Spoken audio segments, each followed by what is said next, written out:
entailing potentially win-win outcome for China and the Middle Eastern states. They must not be viewed from zero-sum perspective of the U.S.-China rivalry. In fact, China and its Arab partners want the U.S.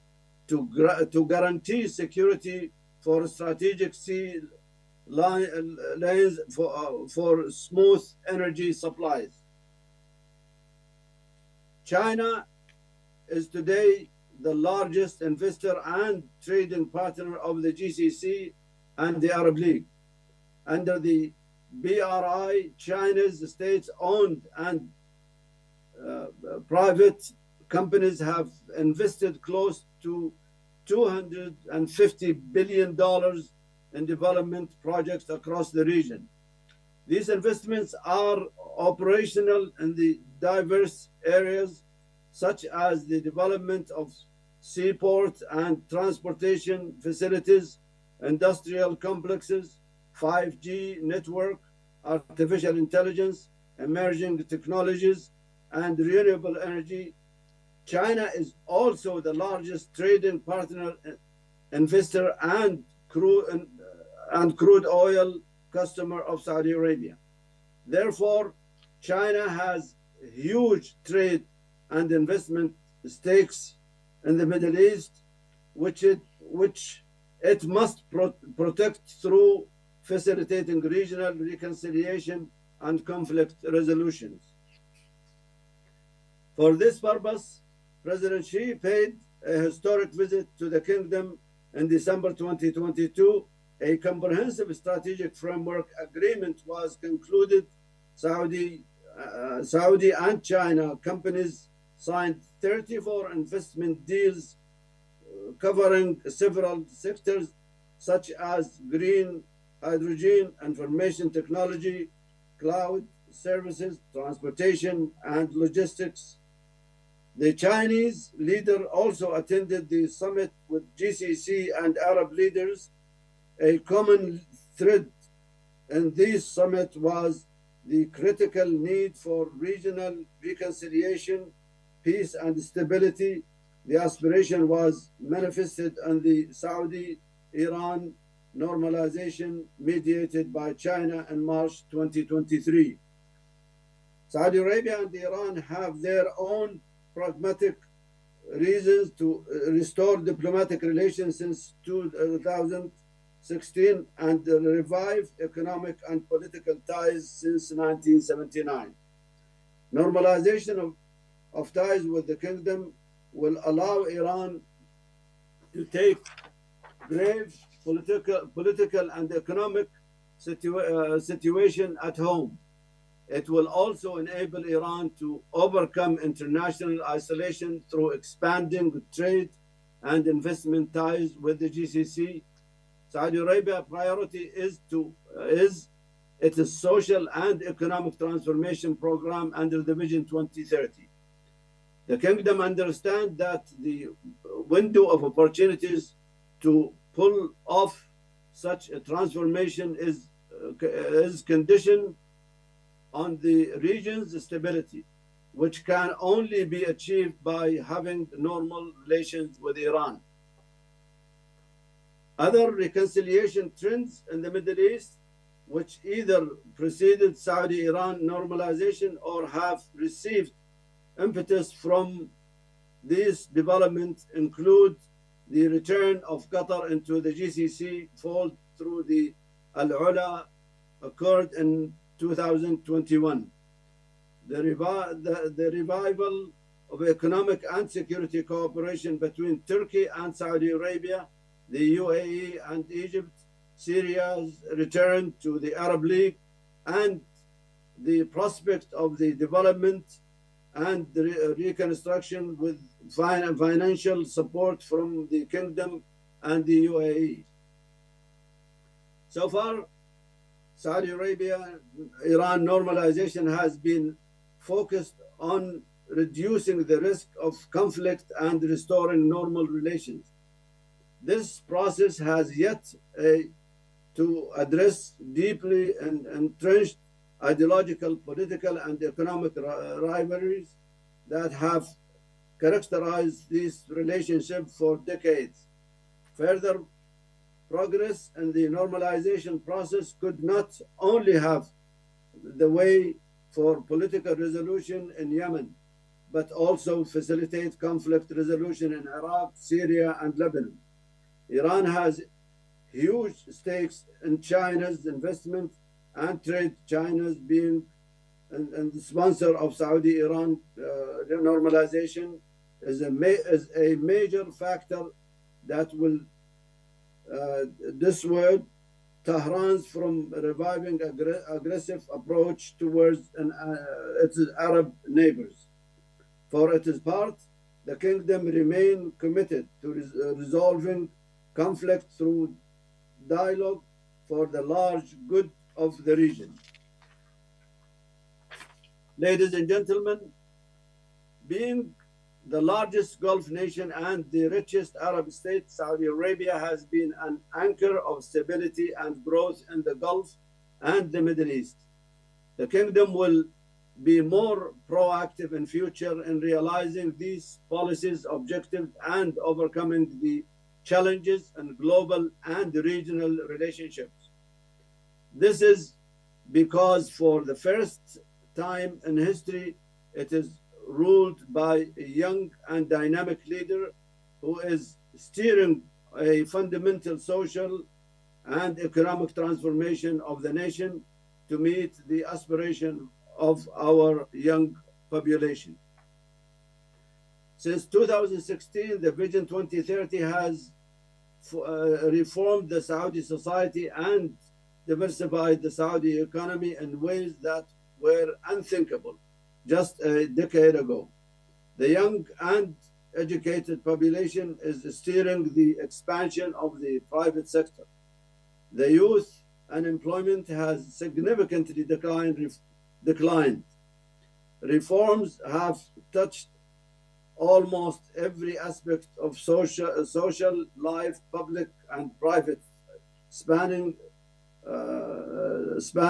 sport, tourism, entertainment, arts, and culture, and much more. The Vision 2030 has also achieved tangible progress in its founding goal of wearing the Saudi economy away from overbearing dependence on oil as a key source of national revenue. The kingdom's economic recovery and growth in the aftermath of global pandemic has particularly helped to meet desired targets in giga development projects such as the futuristic New City. The Vision 2030 asserts that the sustained prosperity of Saudi people is the essential driver of the country's foreign policy, as well as the prosperity and stability of the region. Ladies and gentlemen, let me now come to the final part of my presentation regarding the potential opportunities emerging from the emerging new order in the Middle East for Saudi-Pakistan relations. The prevailing synergy between the BRI and Vision 2030 is aligned with the China-Pakistan economic corridor. Saudi-Iran normalization raises the prospect for integrating the flagship BRI project, which China economic engagement in Iran. Pakistan must use this window of opportunities to promote its economic interest and contribute to the economic integration of Central Asia, West Asia, and the Arabian Gulf. Clearly, the Saudi-Pak partnership has taken a strategic shift in the recent past, which is manifested particularly in close collaboration on security and economic spheres. Pakistan has intensified security cooperation with Saudi Arabia in bilateral and regional domains, while continuing to aid Pakistan's fragile economy with significant loan commitments and oil supplies on deferred payments.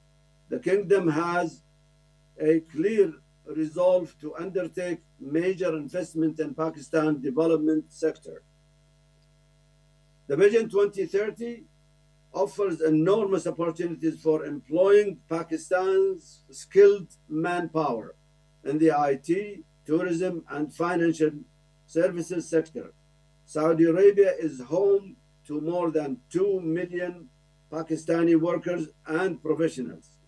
The kingdom is also Pakistan's single largest source of remittance, around $5 billion annually, but most of these fall into the category of unskilled or semi-skilled labor.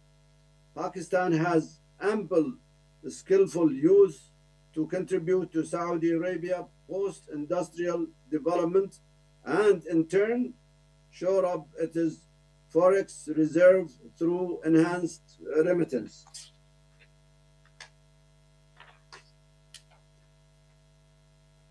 Investment and trade are two other important spheres of economic cooperation where the Chamber of Commerce and Industries of the two countries are required to gear up their efforts with the help of the relevant government ministries. There is a lot of scope for investment by private Saudi companies in energy, mining, and other sectors of the Pakistan economy. Therefore, the representative of the chambers of commerce and industries in both countries need to communicate and interact more frequently. The Pakistani government also needs to create a conducive environment for private Saudi investment by undertaking the necessary legal reforms to protect the rights of foreign investors and ensure the smooth return of their investments. Unfortunately, Saudi Arabia and Pakistan have extremely low level of bilateral trade, despite being so close politically and culturally, currently estimated to be merely $3 billion annually. Bilateral trade must expand by tracking the negotiating process to sign a free trade agreement. Talk on the free trade agreement began in 2018. Thereafter, representatives from the two respective chambers of commerce and industries have exchanged visits. There is an urgent need for official sponsorship of the interaction between traders and businessmen to identify additional areas where each side has a comparative advantage and to explore complementaries in the tradable products. The Pakistani government needs to establish a working group of economic experts and private sector leaders to identify the specific industrial sectors such as textile, sports, leather goods, and surgical equipment for the Saudi public and private investment. Let me conclude by reiterating that Saudi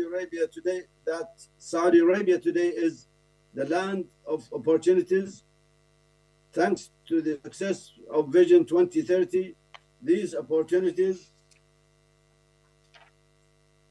will increase as the kingdom drives the Middle East towards peace and stability by normalizing ties with Iran and sponsoring other reconciliation and conflict resolution process in the region. Saudi, Iranian, and Pakistani interests align with the rising power of China. They have a collective interest in trans-regional trade and economic connectivity, for which the China-Pakistan economic corridor occupies a central place.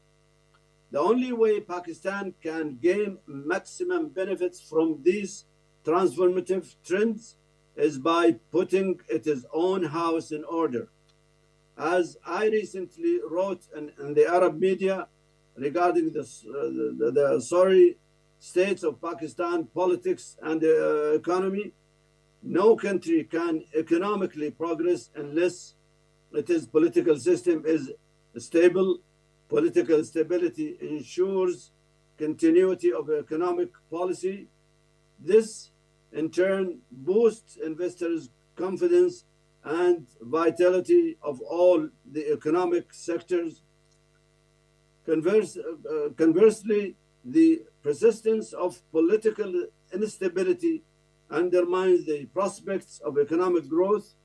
If people are suffering economic pain as a result, any politics in the name of democracy becomes meaningless. Ladies and gentlemen, having served in Islamabad as the Saudi ambassador for almost a decade, I always consider Pakistan as my second home. Let me, therefore, take the liberty in sharing my feelings on the tragic events of 9th May. The armed forces are the guarantors of Pakistan's sovereignty and territorial integrity, both in war and peacetime. It was quite painful for me to learn about the insurrection against army and security installation. This should not happen under any circumstances. So I would like to join all my patriotic brothers and sisters in Pakistan in prayers for the collective wisdom to prevail, enabling this great nations to achieve lasting stability and prosperity. Pakistan Zindabad. Assalamu alaikum wa rahmatullahi wa barakatuh.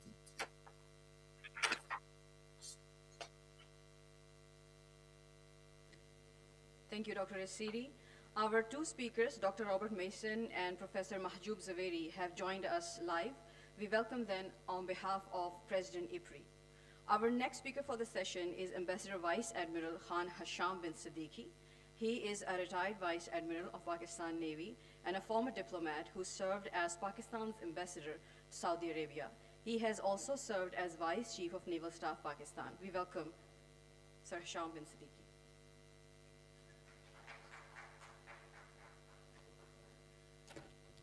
Bismillahirrahmanirrahim. Ambassador General Dr. Raza,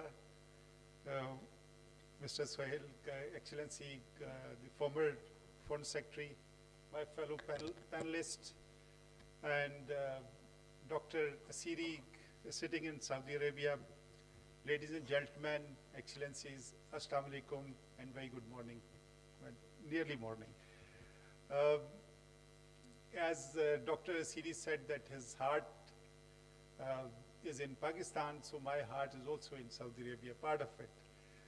And thankfully, I've left part of myself, which is my son, to be in Riyadh ever since I left Riyadh.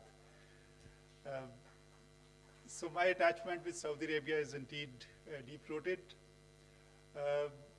I will echo some of the thoughts which the earlier speakers have talked about. So bear with me if there is some repetition. I don't claim myself to be either a diplomatic expert or expert on international relations. For having lived in the Navy for nearly 40 years and now currently heading the Barrier Foundation, which is a business empire, so as to speak. So my thoughts are my personal perspective, and as I keep saying that diplomacy is not in public domain. So if I'm undiplomatic at times, please bear with me. Thank you very much. So we're already running behind schedule. But what I plan to do is to cover four areas with respect to the topic which has been allocated to me by IPRI, where I have fond memories of being there for 1.5 years. And yesterday I was in the Board of Governors meeting, and I was so pleased and happy to see that Islamabad Policy Research Institute, mashallah, has grown in stature and in content. So congratulations, and thank you very much for inviting me to this. So I will analyze the Saudi vision and try and establish the linkage between Pakistan and the Saudi vision, because Saudi Arabia, whatever it does and it does not do, is directly related to its Saudi vision. And as during the course of my presentation, you'll understand that they are going full ahead with full steam, and mashallah, they are progressing a great deal in all spheres, not only diplomacy, but also economically, socially, and culturally. Okay, next, please. So we have talked about the strategic context, because the relations between two states cannot be in isolation. They have to be within the context. And let me just say that the opportunity presented as of now is the best ever time. So it is up to us to seize this window of opportunity and develop our relations with Middle East. One of the premier flagship programs of IPRI is the Margla Dialogue. The central theme of Margla Dialogue is that the future of Pakistan lies with its integration with Central Asia and Middle East, period. Economic integration, political integration, with China already one of our strategic partners, that's where the thrust of our relations should be, both in terms of diplomacy, your defense engagement, security engagements, and economic development. And and we are in a vantage position at this time with CPEC and China behind us. So time for us is to take off. Pak-Saudi relations edifice, our Excellency Dr. Awad Asiri talked about it. I'll just go through and give some mundane and practical recommendations rather than being too much philosophical about it. Next, please. Obviously, there has been a paradigm shift in US's global policy, and especially vis-a-vis Gulf. Ever since their dependence on oil, of Middle East oil, petered away thanks to their own shale gas production. So their interest within Middle East has waned, but they continues to pursue a policy of perpetuating hegemony of Israel in the Middle East. So that stand is still there, very much active there. But with respect to Middle East, where one of their avowed policies is to free and unbridled access to resources worldwide. So since the oil is no longer needed, so the interest has waned, but they continue to have their presence as the leading security provider within the Gulf region. Renewed interest in China. Thankfully, we're on the right side of the China.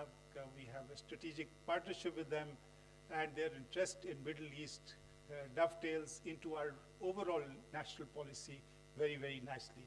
The impact of war in Ukraine, obviously the countries have to take sides, but as I keep saying, that foreign policy is not about either or, but you have to manage. And let me just say that within the context of our political relations with Saudi Arabia, there are occasions where their policy, most notably towards Syria, was different, ours was different. But being good friends, they continue to accommodate each other's viewpoint. Regional situation, thankfully Yemen and Syria are on the way back to normalcy. Sudan is again where Saudi Arabia is playing a leading role. Palestine, we continue to have exact congruence with Saudi Arabia and Pakistan to see to that the right of a Palestinian state must be must be obtained at all costs. There has of India factored their influence, growing influence in Middle East region, most notably in UAE and also in Saudi Arabia. Let me just say that, as I said, that it is not a question of either or.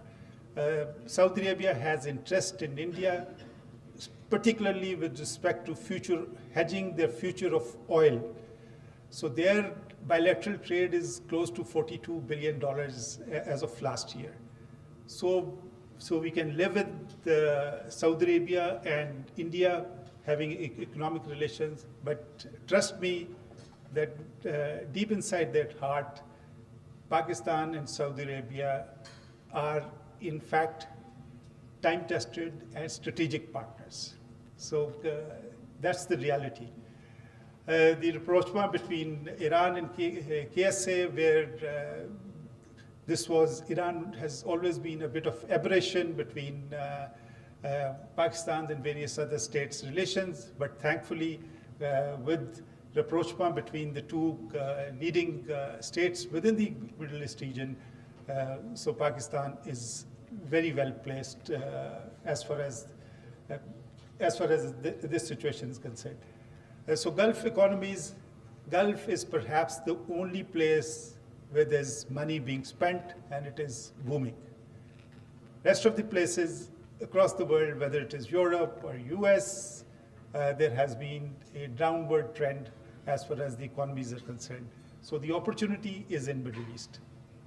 Next, please. Next. Next slide. Okay. I don't want to spend a lot of time. You know the importance of Saudi Arabia because of the huge oil reserve and the assessment whether that the world would shift to alternate energy by 2030 is bit of, I think, a bit off. The assessment is that come 2040, there'll be a major transformation, but till 2040, oil will continue to hold some roost, especially the petroleum products as well. They have OPEC membership. Obviously, they're de facto leaders of OPEC, so any variation in prices affects our economy. Next, please. Islamic culture, I mean, we have reverence to Saudi Arabia because of Medina and Mecca. They have primacy in OIC affairs. Economic reforms through Vision 2030, which Dr. Asiri has already talked about. They are a member of G20. In fact, they are listed as the 18th economy compared to our 42nd ranking in the world. It serves as a hub for investment. Saudi Arabia's economic transformation can have positive impact on the regional and global stability. Next, please. We've talked about already regional stability. One thing I would like to mention, Saudi Arabia has successfully tackled terrorism much like Pakistan. Their approach has been cooperative, and one of our retired army chiefs heads the international coalition on terrorism based in Riyadh. Next. So what has been the Pakistan-Saudi relationship? This August gathering is well aware of it. Historic and fraternal, enduring and time-tested. Believe me, Saudi Arabia, to the credit of Saudi Arabia, they have always sided with Pakistan when the chips are down. So they have physically helped in whether it was 1971, 65, floods or 2005 earthquake, and they continue to bolster Pakistan economically, politically, and culturally. It is one of the employment destinations. Currently, there are about 2.5 million Pakistani expats there, and they send nearly $5.5 billion remittances every year. Economic collaboration has been suboptimal, low bilateral trade. Our exports to Saudi Arabia hover around $350 million. So the diversification of our relations with Saudi Arabia has been lacking. Whatever spin-off we have, it is because of our political and security relations with Saudi Arabia that we have a bit of spin-off. So the investment level from either countries has been very, very low and does not commensurate with the strategic partnership which we have with Saudi Arabia. Next, please. So let me just spend some time on Vision 2030. Next, please. So it has three pillars: a thriving economy, a vibrant society, and economic well-being. It's a very well crafted and a very wholesome and very compact vision. Most of the visions, what you see, are dreams and distant dreams. This vision has a reality to it. So that's why you will find that from vision to reality, the progress of Saudi Arabia has been absolutely impressive. And let me just go through a few slides. I can just rush through them. Next, please. I mean, they want to maintain close ties with various global powers, including United States, China, European nations. They are crucial. That's the Saudi Arabia's point of view. They have a strategic location in the Arabian Peninsula, along with strong alliances, enables them to influence events in Gulf. So the popular saying is, with Saudi Arabia goes the Gulf. So wherever they go, that's where the Gulf goes. Next, please. The plan seeks to decrease Saudi Arabia's reliance on oil by developing other sectors such as tourism, entertainment, manufacturing, technology. There is a concerted effort to indigenize in Saudi Arabia. So that's an opportunity for Pakistan. Privatization, they have tons of money to spend. They have privatized quite a few their state-owned concerns, airports and some other facilities. They have already privatized. So we can learn from their experience and look at the condition of state-owned enterprises within Pakistan and our efforts to privatize. Next, please. Next. Okay, this is Public Investment Fund. We've talked about since morning. Excellency Yasser Rumian heads, and he has billions of dollars in his kitty to buy sports clubs, sports yachts, any industrial complex, investing in EV vehicles, and you name it. Human capital development, in 2016, the unemployment rate of Saudis was about 14%. So ever since there has been a concerted effort to Saudize the economy and provide job opportunities to the young and thriving youngsters who have been trained and educated from leading universities in the world. And much like Pakistan, their youth population is also over 60%. Next, please. Healthcare services, I mean, there are people from Pakistan going to Saudi Arabia for healthcare facilities. They have top-rated hospitals and exception facilities. Tourism and entertainment, it is obvious. Next, please. Governance and institutional development. This is one key area where we need to analyze and see how successfully have the Saudis transformed to a bureaucratic and a preventive system to a very vibrant and a very, very responsive system, mainly by inducing top-of-the-line professionals and young professionals within their ministries and various authorities. Next, please. So this is a slide I would want you to understand vision to reality. So the key factor which Ambassador Raza also highlighted, dynamic leadership has been the key factor in implementation from vision to reality. Everybody knows that socially, Saudi Arabia has transformed. Empowerment of women, education, and so many things which you are well aware of. Economically, their GDP is likely to touch $1 trillion this year. So in the vision, they espoused that they will increase the non-oil revenue in Saudi Arabia. So they introduced 15% general sales tax. They doubled the cost of utilities. They doubled the cost of fuel. And this year, they are slated to fetch about 950 billion Saudi riyals outside the oil revenue. So that's the kind of transformation within 5-6 years they have done. Governance structures, I've talked. They have restructured ministries, young and competent professionals. The tourism revenue in 2022 is set to be around $49 billion.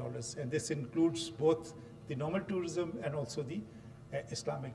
They hope to host nearly 5 million Hajis by 2030. So that's the infrastructure investment they are making to host 5 million. Pakistan, on an average, there are about 1.7 billion Pakistanis who go for Umrah and Hajj. So if, by conservative estimate, if one Pakistani spends about $1,000, so we're talking about 1.7 billion billion riyals being spent by Pakistani contributing to the Saudi economy. And this is a very, very conservative estimate. Indigenization, I've already said they hope to have 50% indigenization, especially with respect to their defense sector. Technology, the minister talked about, IT, and so many other things. Next, please. So these are some of the key projects. The NEOM alone is 500 billion. Next.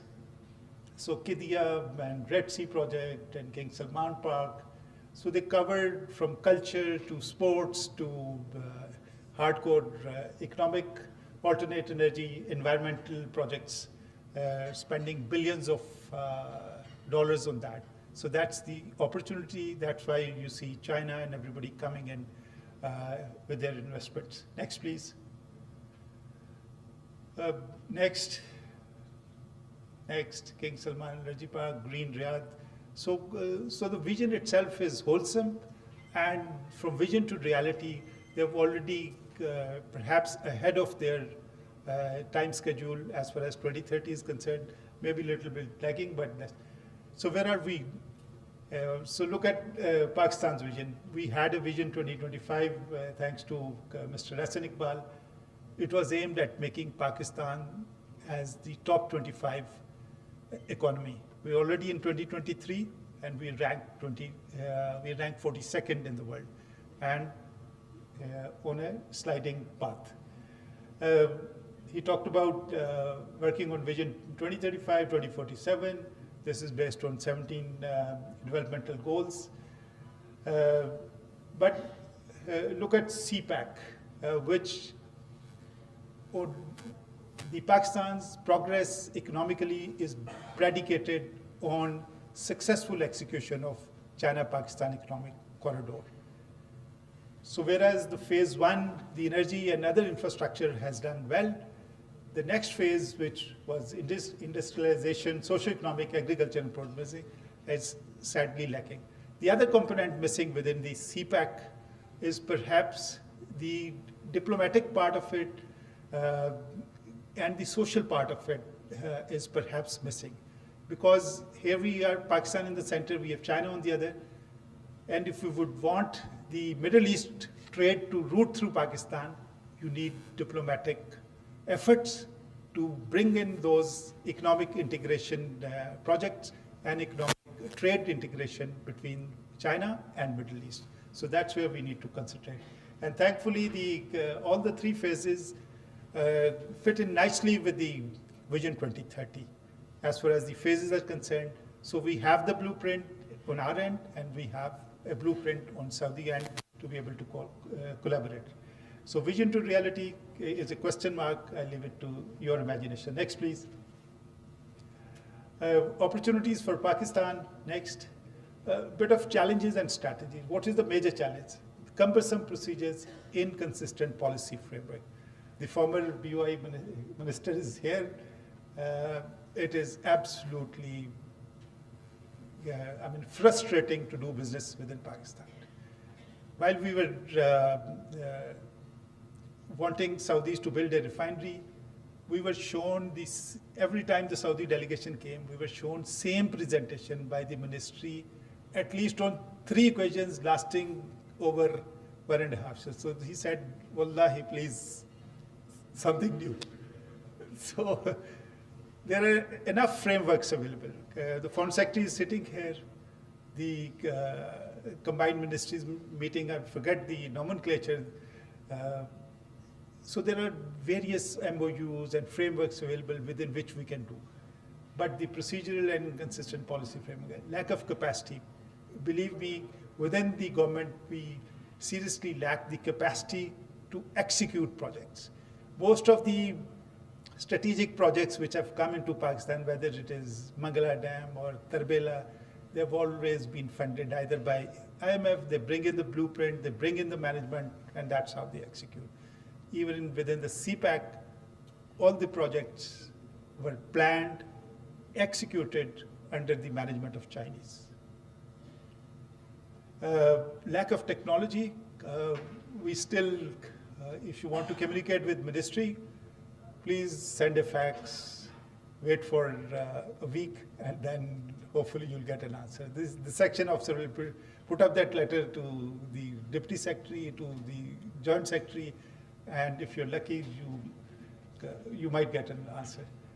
The size and scale of companies. We talk about increasing exports. Unfortunately, what is the exportable surplus do we have other than perhaps textile? We import cotton, we import wheat, we import sugar at times, and so where is our comparative advantage? So we have to identify what is it that we can produce cheap and send across to Middle East, or for that matter anywhere else. Security and stability, I will not talk about it. Pragmatic policy. You have to understand that in the real world, it has to be a pragmatic policy. It has to be quid pro quo. It is not just what Saudi Arabia can do for you, it is what you can do for Saudi Arabia. Gone are the days of free lunches, so we have to create conditions where we can offer something and in return get something equitable. So I'm already focused on project-oriented approach, and beyond G2G, we need to have private investment. Next, please. Next. Possible areas are more or less the same: security and defense protection. They want to indigenize defense protection, and that's one area where I think we can cooperate with Saudi Arabia. Rest of the are well known to you. Next, please. So what we need to have an overarching framework for collaboration. Hardcore projects, doable things, establish that, do a bit of analysis and together with Saudi Arabia work out the mechanism, create a one window operation, which Asani Paul also talked about. And finally, Dr. Asiri, I'm very happy that he also mentioned that there is an opportunity to make Saudi Arabia a partner in CPAC. So thank you very much. Sorry for having taken long and being candid about some of the things. Opportunity is there, and inshallah, with good intentions and with a bit of capability, we should be able to realize some of the dreams for Pakistan. Thank you. Pakistan's in the world.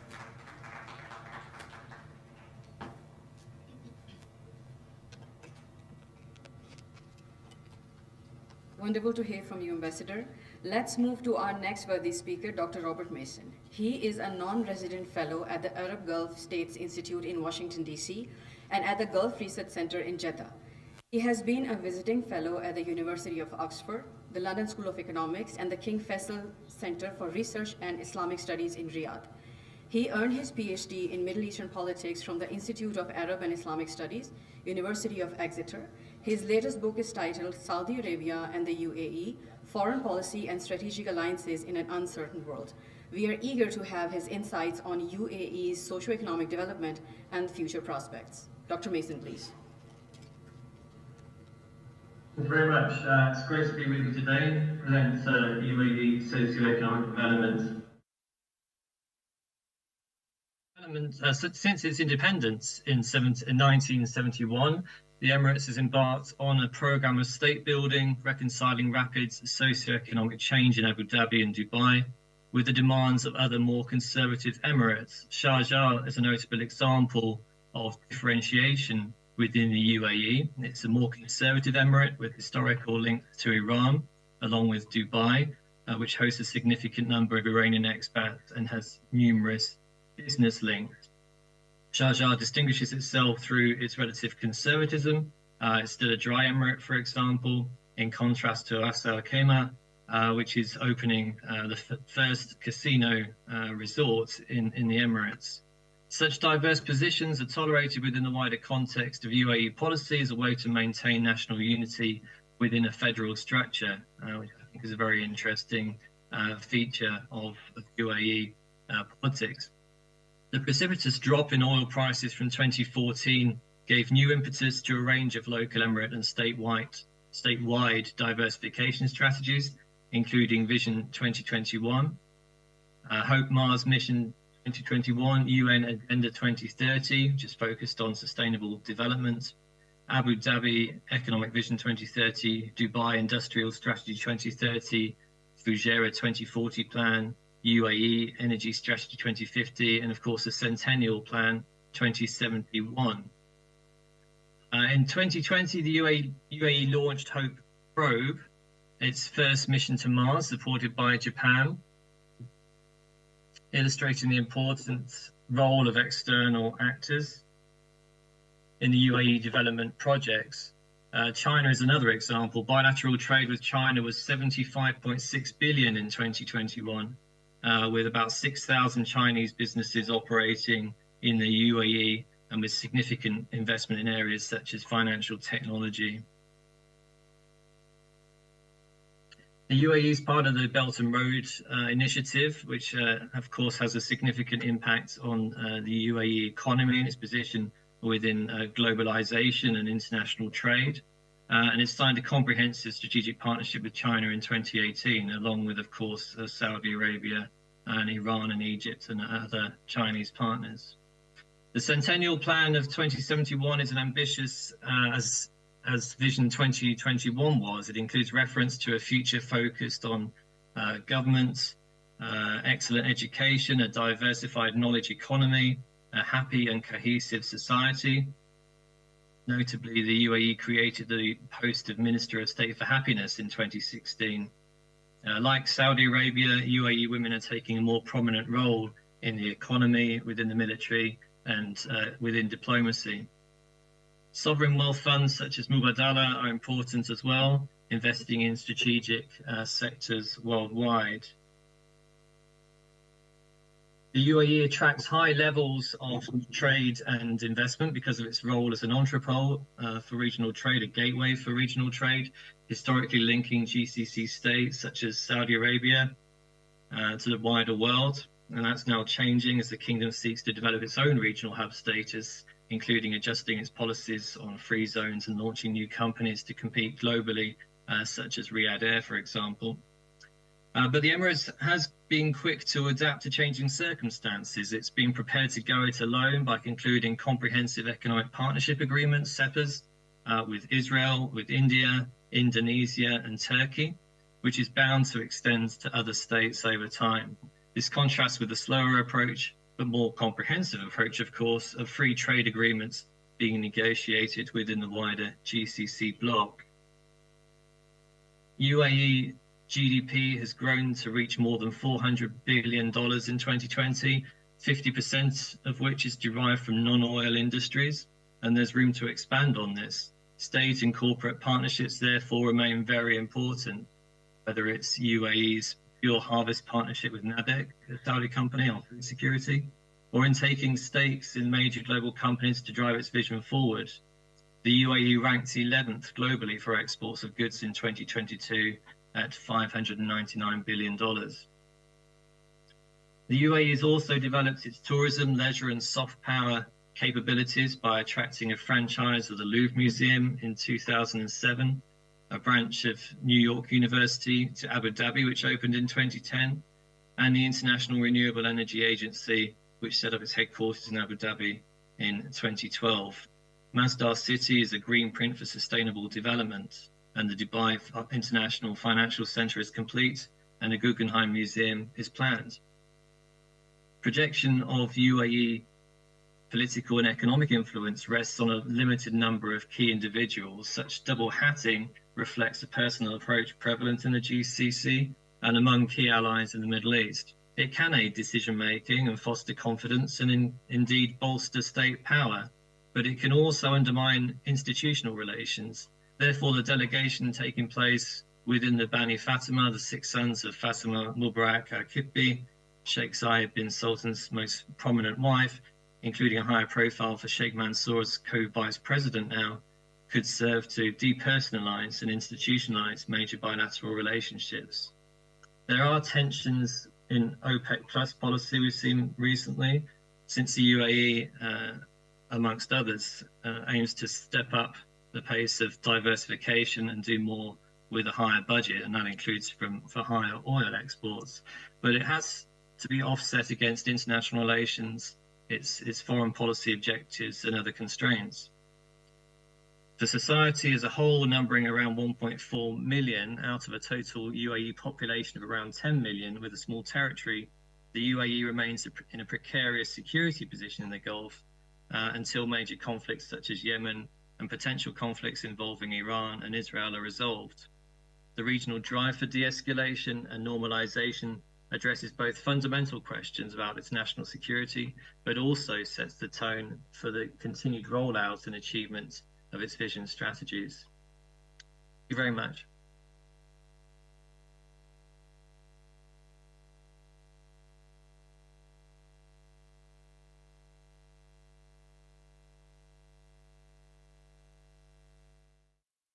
Thank you, Dr. Mason. Our next speaker is Professor Mahjoub Zaveri.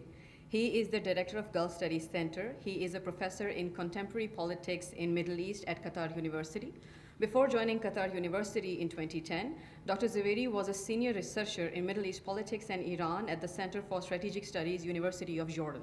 Dr. Zaveri has more than 80 publications under his belt in the area of Iran and contemporary Middle Eastern history and politics. Dr. Zaveri will share his insights on the emergence of Qatar as a modern state and a rising global economy. Professor Zaveri, please.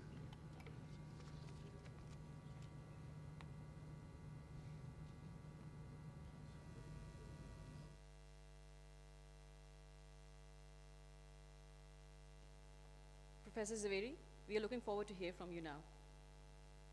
Thanks so much. Just your voice was disconnected. Well, good morning from Doha. It's my pleasure to be with you this morning, and thanks for the organizers. Talking about Qatar and under the suggested title by the organizer, sounds very interesting and at the same time challenging. Talking about Qatar as a modern state development journey and the prospects, there are few things maybe we need to highlight, but of course, it's hard to cover all aspects. Let me start with the fact that the terminology now used in the literature of studying small states in the region has increased rapidly after the active foreign policy of Qatar in the last 25 years. So there are, if you go and look at the literature about small state foreign policy, small state role, concerning the region, you will see that's linked basically to what Qatar has started since 1995. So that itself is an indicator how much the country active role has pushed a new area of research to be focused on and actually to produce more literature about. Of course, this is one of the elements, and we should look at other elements. The other issue, looking at the what was happening in Qatar in the last 25 or 28 years, one of the major elements in this change, in addition to the political will, which basically came after the father Emir Sheikh Hamad came to power, is the willingness and the desire for change. And that itself is an important milestone. Having said that, we cannot undermine the important decision to invest in gas. Until 1995, the debate about investing in gas in the Gulf was really taboo. Most of the countries in the Gulf, they were focusing on oil, and the oil was the main source for revenue and for their budget. Qatar has decided to move beyond the oil, and they basically put together the project to invest in oil, and that was part of the 2030 vision of Qatar to divest their economy on one side, but also to push the country to grow economically, socially, and politically. And why I am bringing the issue of gas, because every element I will be highlighting now is actually linked to the economic power, economic muscle, I call it. What makes the United States, one of the issues is the economic muscle, I call it. What makes China now influential is the economic muscle. This thing hard to deny, and it's unrealistic and then non-scientific to deny. So when you want to have an active foreign policy, you need to be supported by financial aspect. Financial aspect is mean the willingness to contribute to stability of others in the other part of the world. So when we talk about active foreign policy, and at the top of that is the role as a mediator and promoting peace and being engaged in promoting peace in more than 29 or 30 to 35 place in this world, and being fully engaged on promoting peace, that itself has economic cost. So if you are not willing to pay, or you are not capable to pay, you cannot maintain that role. And it was obvious that the economic muscle has contributed a lot in modernization of Qatar, not only in domestically, but also regionally and globally. To be an active player in foreign policy, you need to have an economic muscle, but also you need to have the ability to build the network. And that was one of the secrets of power of Doha, that they were able to have a network.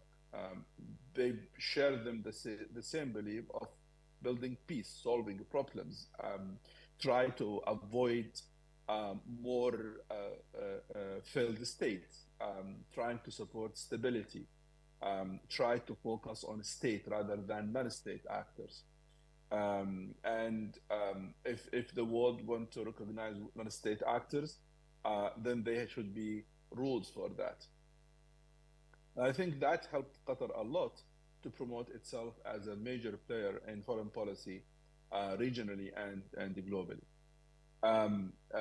Playing a role of mediator in many conflicts, reaching to some conclusion in many of those conflicts, ongoing a process now in many other conflicts, have confirmed that Doha is moving on the right direction and promoting itself as a regional, as a international player, which has impact on promoting peace and stability globally.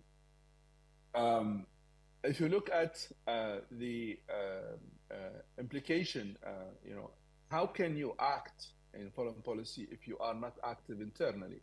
So if you look at domestically to Qatar internally, you look at the development in education, having Education City as a platform for some other universities, but also have the Hamad bin Khalifa University, the second national university in Qatar, and promoting education as a whole with and other initiatives for there is an initiative now to educate 10 million kids across the globe, which I think they reached the number now.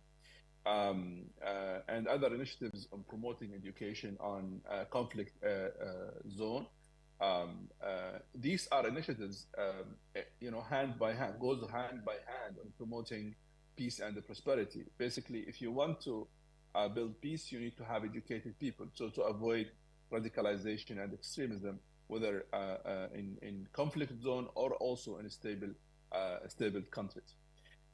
So promoting education was going hand by hand internally and regionally and internationally. That was a consistency of behavior, I call it.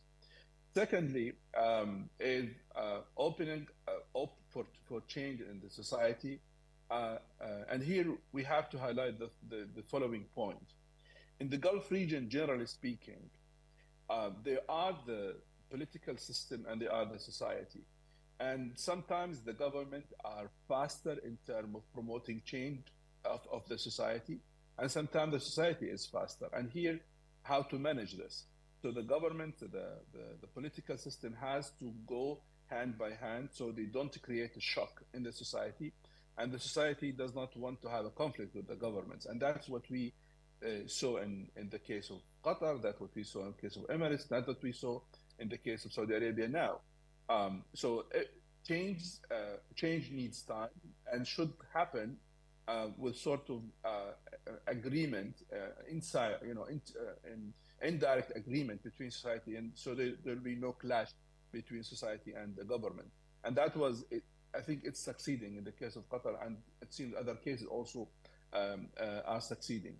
We are moving in the Gulf region from the so-called rentier state era to a different social contract era. And that social contract is changing in the region now because of education, because of the revolutionary technology, because of the consequence of technology, which is social media and other elements.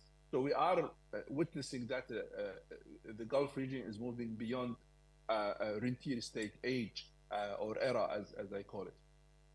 And that applies in Qatar for sure. I mean, the elections, the local elections happening, and there'll be sometime soon a local election. The expected Shura, also the parliament election as well. So there is a movement of political reform as well, going as promised before, after having the permanent constitution. And now, after Sheikh Tamim came to power in 2013, he has basically promoting such movement. We have to look also at the impact on all of this opening up the society. I mean, the society is opening up. You have the population of Qatar today around 3 million. The Qatar is around 300,000 plus.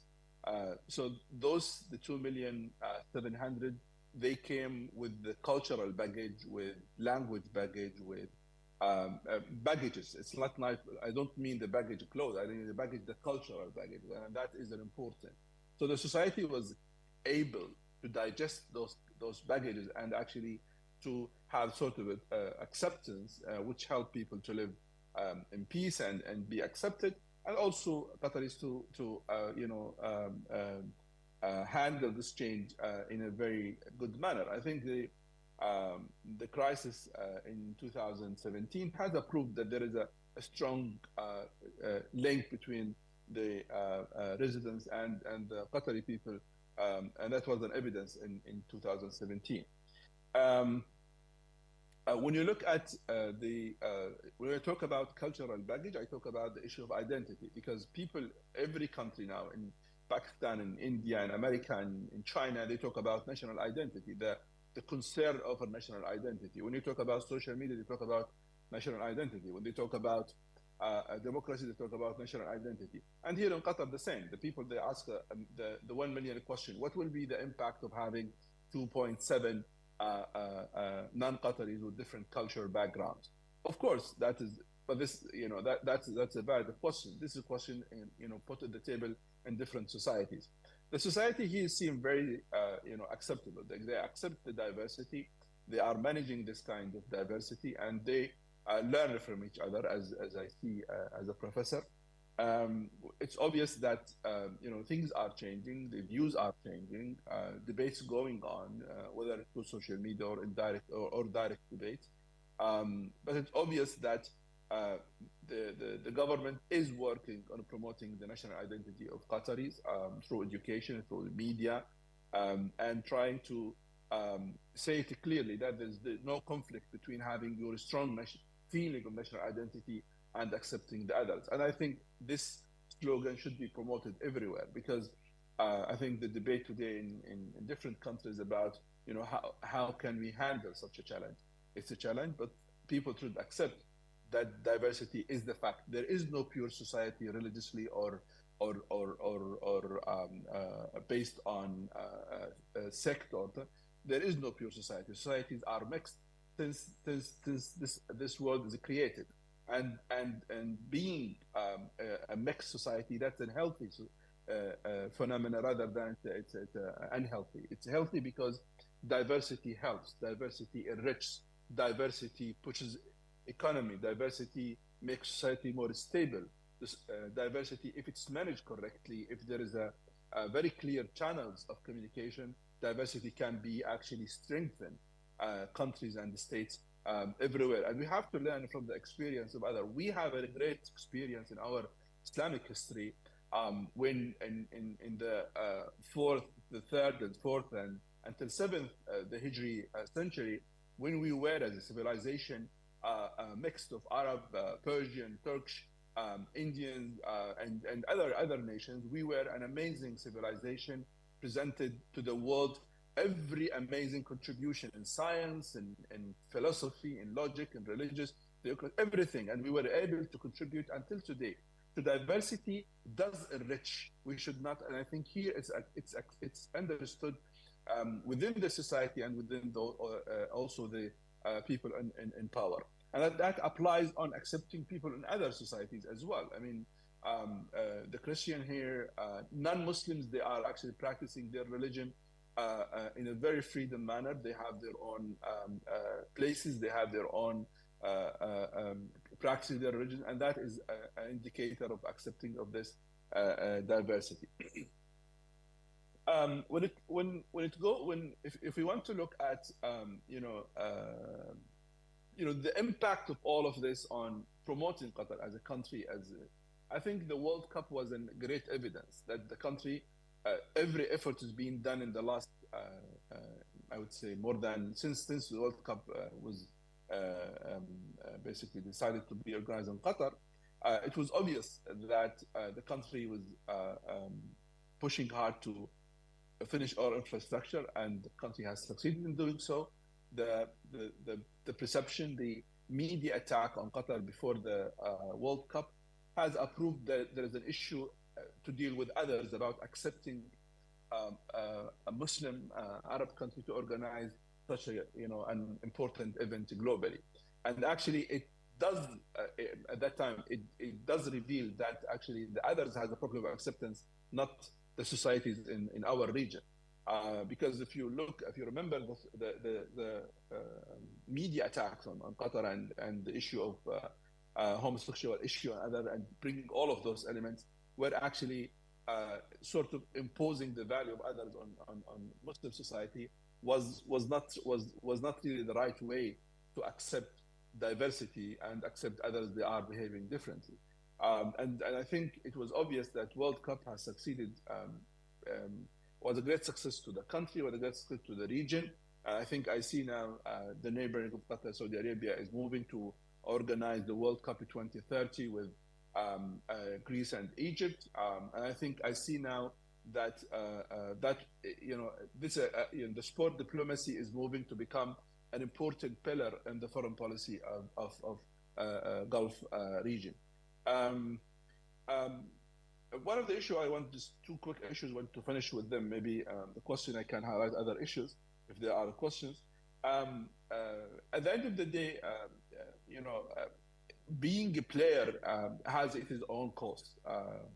Qatar has, in the last few years, since 2017, there was the blockade, and then the corona, which is a global matter, and then the issue of the economic, I would say, complication and consequence of all those two crises.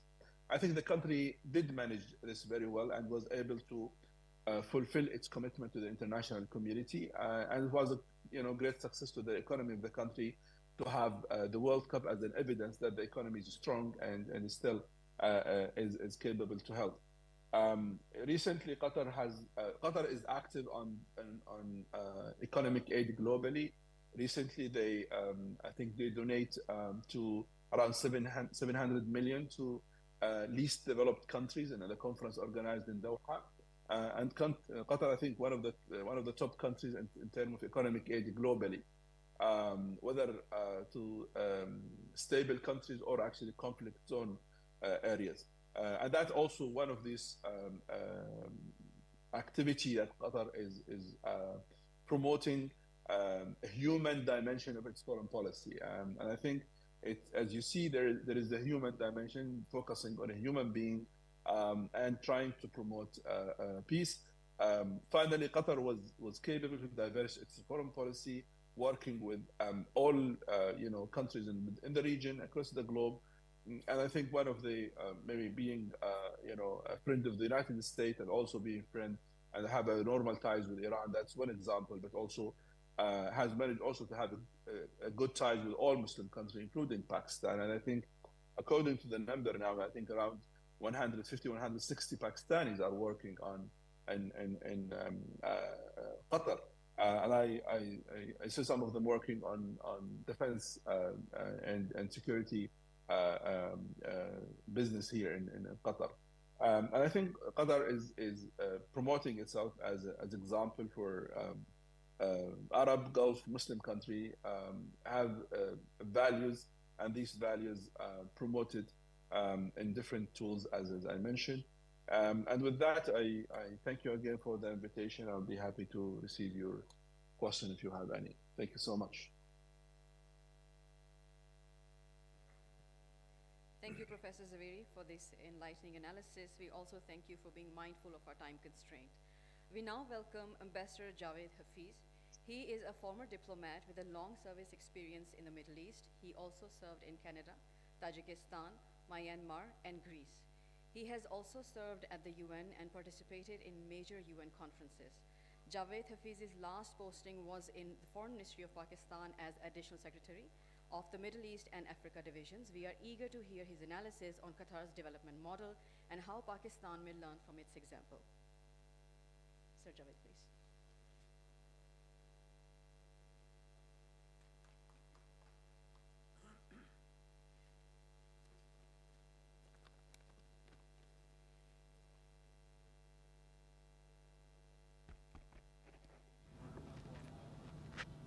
Dr. Raza Mohammed, President IPRI, Foreign Secretary Suhail Mahmood, and fellow panelists. Well, it is a disadvantage to be the last speaker because much that I wanted to say has already been said by Dr. Mahjoub Zaweri. But I'll try to bring out certain new aspects about Qatar which will be of interest to the audience. First of all, when I got the invitation, I was, I thought it was a very challenging task to find out the things which could be of interest to Pakistan from the Qatari economic model. You know, Qatar is very different from Saudi Arabia and UAE. Saudi Arabia, for example, it is, in terms of its territory, is 2.5 times bigger than Pakistan.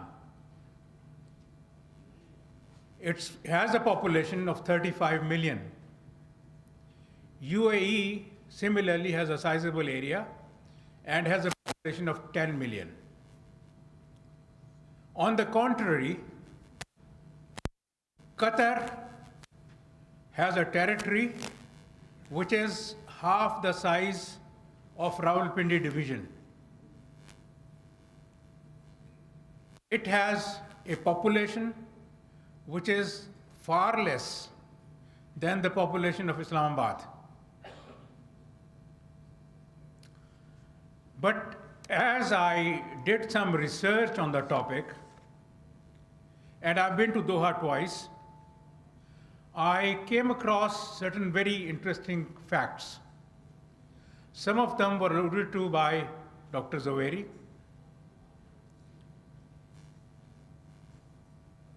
Qatar, as a small state, has played a leading role for peace in the world. We have the examples, there are about 10 mediations that Qatar has done over these years. The more prominent of those were the peace in Darfur in Sudan, the mediation between Al-Fatah and Hamas, and lately, the dialogue between Afghan Taliban and the US government. And it wants to continue with that role of peacemaker in the world, which all of us should appreciate. Now, Dr. Zaweri also alluded to the latest and the most interesting event that happened in Qatar, and that was the FIFA Cup, the World Cup for football. You know, it was not just a World Cup, an ordinary World Cup. It was something very special. How was it special? The World Cup was preceded by another soccer international cup for the street children. And you know, Pakistan was also represented there, and we took second position. We reached the final. It was the Liari boys who did that wonderful job.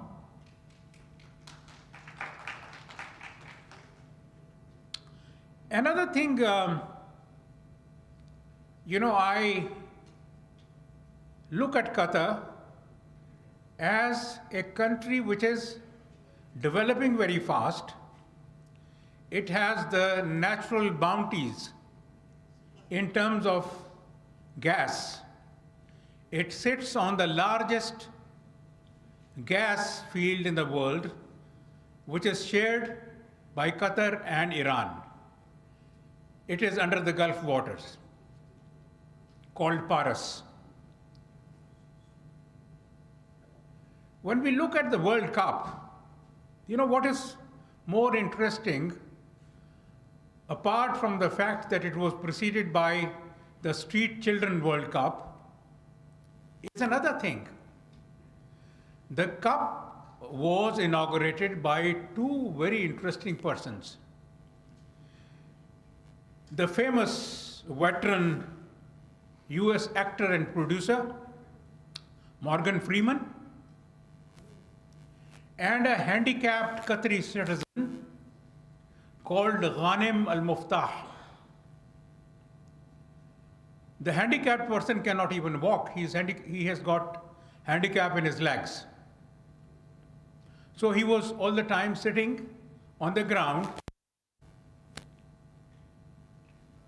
And what he did was, he recited Surah Al-Hujurat. Ya ayyuhan nasu, inna khalaqnakum min al-dhikr wal-untha, wa ja'alnakum shu'uban wa qaba'il lita'arafu, inna akramakum 'inda Allahi atqakum, inna Allaha alimun khabir. Now that surah of Quran, as you know, Dr. Zaweri was saying, that Qatar takes pride in its diversity and inclusiveness. Include all human beings. Don't exclude anyone. Qatar has 85 nationalities working in that country. The number of foreigners in Qatar is 9 times more than the indigenous Qataris. So it is the inclusiveness. Include everybody. The actor and the producer who came from the United States, Morgan Freeman, he is an American of African origin. So that was the start to this historic World Cup, which, by the way, cost Qatar $220 billion. And lately I've heard they've done a good thing. They made a lot of temporary houses to house the players. And now 10,000 of those temporary makeshift houses have been transported to Turkey and Syria for the earthquake victims. So this is the compassion, development with compassion. Another interesting thing about the FIFA Cup, you know, the organizers were breathing down their necks to say that they be allowed to serve alcoholic drinks in the stadiums. The particular emphasis was on beer. The Qataris stood their ground, they said no. And how did they convince the FIFA people not to do it? They gave the example. They said, you have banned alcohol in your stadiums in Madrid and Paris. Why? Because excessive use of alcohol during a football match can lead to a riot. So the organizers had no answer to that argument. Now, going further, I would like to highlight some more, prominent features of Qatar. It has the highest per capita income in the world, thanks to the natural bounties of natural gas and a very small population. But we have seen some countries in the Middle East waste their tremendous oil wealth on wars, on foreign adventures. Qatar has not done that. What Qatar has done, the speaker before me also said that they reconciled with their neighbors. That is the key to progress and success. Improve your relations with the neighbors. They had a long dispute over Hawar Islands with Bahrain. The dispute was more than 50, 60 years old. Ultimately, the dispute went to the International Court of Justice. And the judgment, which came in 2001, was not particularly very supportive of Qatar. They gave more islands to Bahrain, but Qatar still accepted the decision to make peace with its immediate neighbor.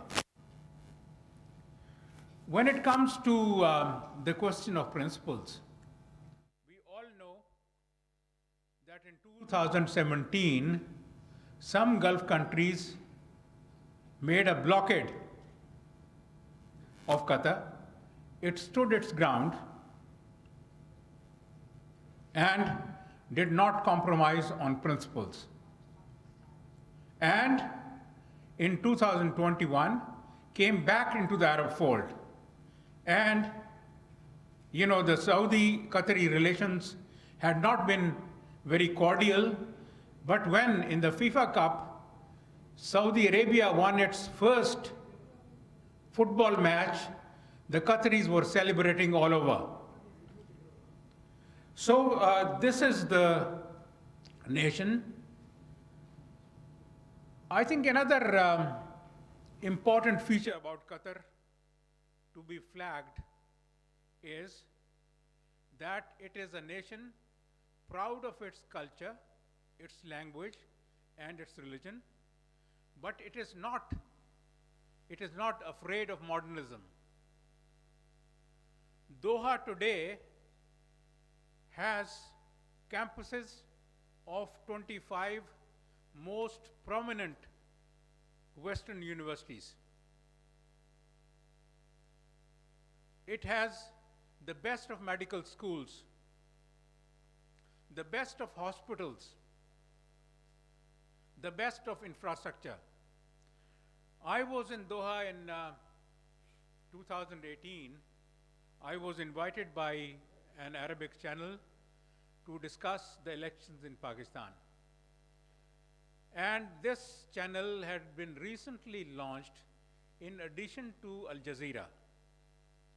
We all know Al Jazeera, but this second channel, which is Al Arabi, is little known. So I probed, I said, what is the need when you have a very famous channel called Al Jazeera? What was the need to launch this channel, which is based in Doha as well as London? So the feedback that I got was that Al Jazeera, particularly the Arabic channel, was giving a very conservative image of Qatar, whereas Al Arabi will paint Qatar as a modern state. So this is a country which is not afraid of Jadidiyat. It wants to have relations with all the neighbors.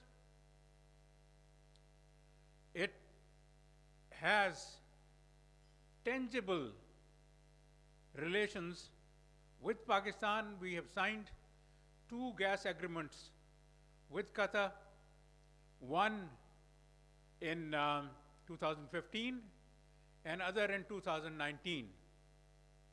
So we are consumers of Qatari gas. Now, what should Pakistan expect from Qatar? What do we want? Or what is the opportunity for us? Again, all the speakers have said that it is the investments in Pakistan. And all the speakers have said that investments will only come when we have political stability in Pakistan. So, I would say that please have a long-term vision. All these countries, even Qatar has its Vision 2030. All these countries are planning big and planning long. We we have this, terrible political instability. The government changes every 2-3 years. You cannot plan for the next 10 or even 5 years. So unless, number one, have political stability for God's sake. Somebody alluded to the Saudi investment of oil refinery in Gawada. It's not only Pakistan's fault, it was also the circumstances. Till recently, Gwadar was seen as not a very peaceful city because of its proximity to Iran. This was the Gulf view, not the Pakistani view. But now that Iran and Saudi Arabia have patched up, we have this great opportunity of progress, of development, of having a refinery close to the Iranian border. And if we have political stability and peace within Pakistan, the Gulf countries, including Saudi Arabia, UAE, and Qatar, which have a lot of surplus funds, will come running to Pakistan to invest here. And we must seize that opportunity. Thank you very much.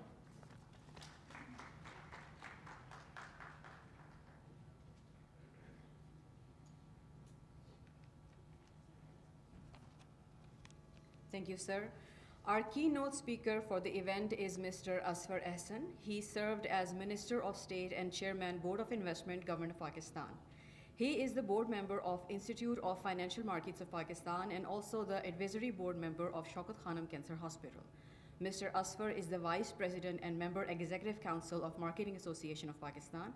He is affiliated with several professional organizations, including Pakistan US Alumni Network, an organization for Pakistani entrepreneurs in North America. I now invite him to share lessons and opportunities out of success stories of Saudi Arabia, UAE, and Qatar with us. Mr. Asfar, please.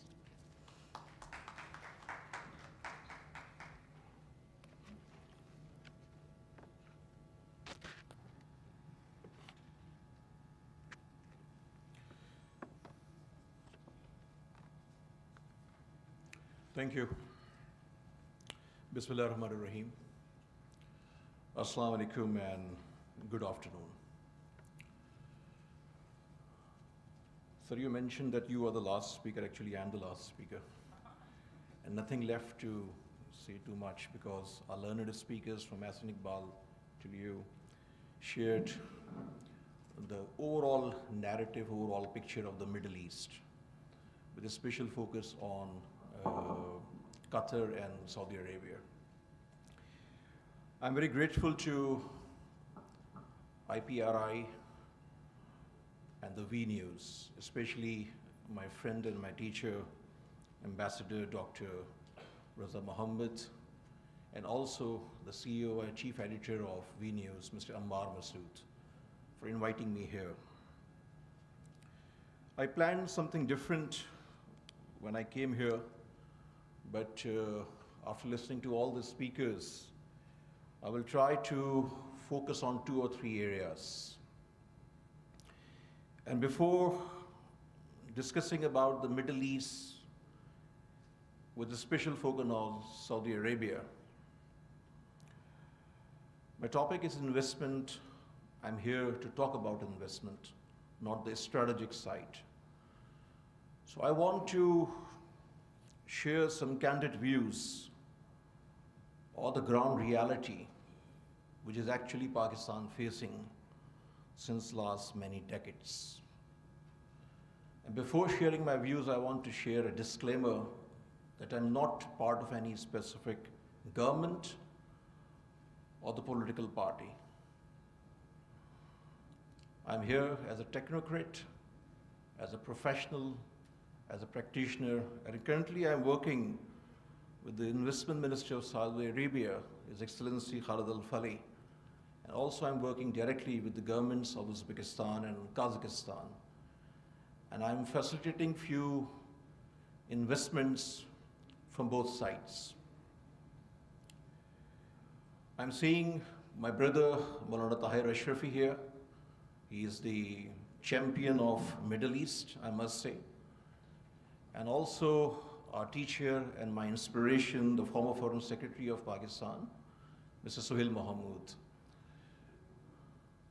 I interacted with him several times during my brief stay of 6 months in the Board of Investment.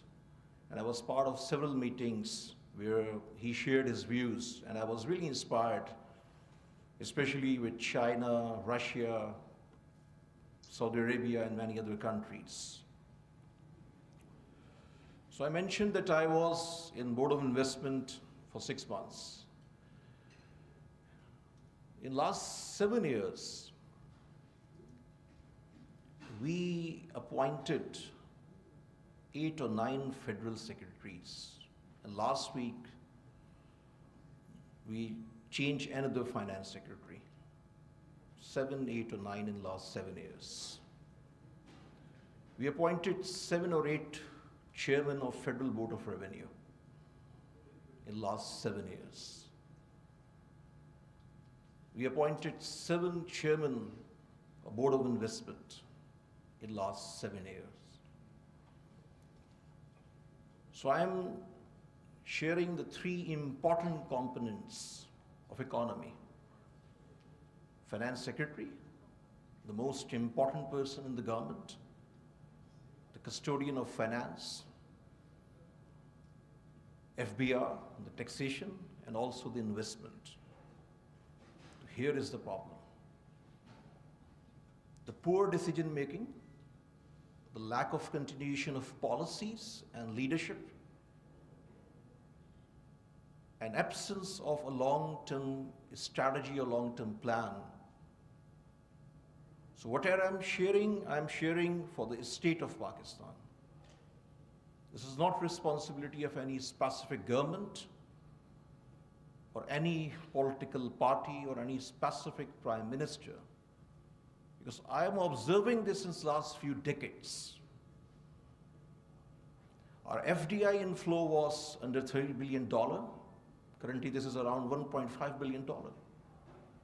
But the reality is that there is an opportunity based on ground reality, no assumptions, no exaggeration, no emotions, of few $1 billion from 6, 7 countries every year per country, especially from China and Saudi Arabia.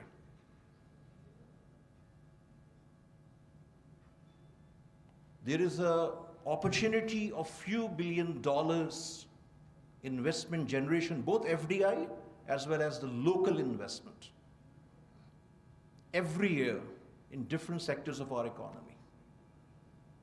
But what I'm sharing that currently this is around $1.5 billion. So this is another bitter truth or the fact of the state of Pakistan. So there are 4 root causes. Before I'm jumping into Saudi Arabia, what I'm doing, what's my observation, what should be the way forward, I want to cover the internal situation here. Because without addressing the internal issues, without fixing the internal issues, we can't attract or sustain FDI. So in next 4 or 5 years, we can achieve a target of $10, $12 billion. And next 8 to 10 years, we can achieve $22, $25 billion. And this is not an exaggerated number. This is a very moderate number, not the higher side number. So it's up to us how we plan and strategize this whole game of economy, investment, and all related matters. So without thinking or dreaming or planning, attracting FDI, the most important point is to facilitate your existing investors, whether the foreign investors already existing in Pakistan. One is the OICCI crowd, Overseas Investor Chamber of Commerce Industry. There are 210 multinational companies like Unilever, Procter & Gamble, Standard Chartered, Nestle. They are the members of OICCI. And there are non-OICCI members who are the small size, mid-size investors already operating in Pakistan from around the world. So this is the foreign investor, which is already existing. And the second is the local investors. All big business houses, then medium-sized enterprises, and then small enterprises. मैं आजकल जिधर जाता हूँ हर जगह एक ही बात कहता हूँ. And by the way, when I joined the Board of Investment, during the 6 months, I shared the same point in the public seminars, in the media, that Pakistan में business करना एक जिहाद हो चुका है. I'm running the Corporate Pakistan Group, the intelligentsia of Pakistan. All the major corporates I'm working, all the major business houses I'm working, every sector. But for manufacturing, हर रोज एक notice आता है, हर चीज होती है. तो हम चाइना की बात करें, हम यूएस की बात करें, हम किसी कंट्री से बात करें, हम पूरे मिडिल ईस्ट की बात करें, the most important thing is to fix your internal issues, the bureaucratic system here. So 4 root causes I want to identify here. And most important root cause, in my personal opinion, you may disagree, but in my personal opinion, the first important root cause is the incompetence at every level, not the corruption. There is zero tolerance on corruption. But where we are standing is not because of corruption. This is just because of incompetence. The second root cause is lack of political will. That's why we are reluctant to fix the issue of public sector enterprises. We are wasting over 1 trillion rupees annually on PSEs. We are not ready to privatize them. We are spending 1.3 trillion annually on pensions. This is just because of lack of political will, whether the present government, the previous government, and all the previous governments. This is the dilemma of this country. We are not ready to change our mindset. We are not ready to change our priorities.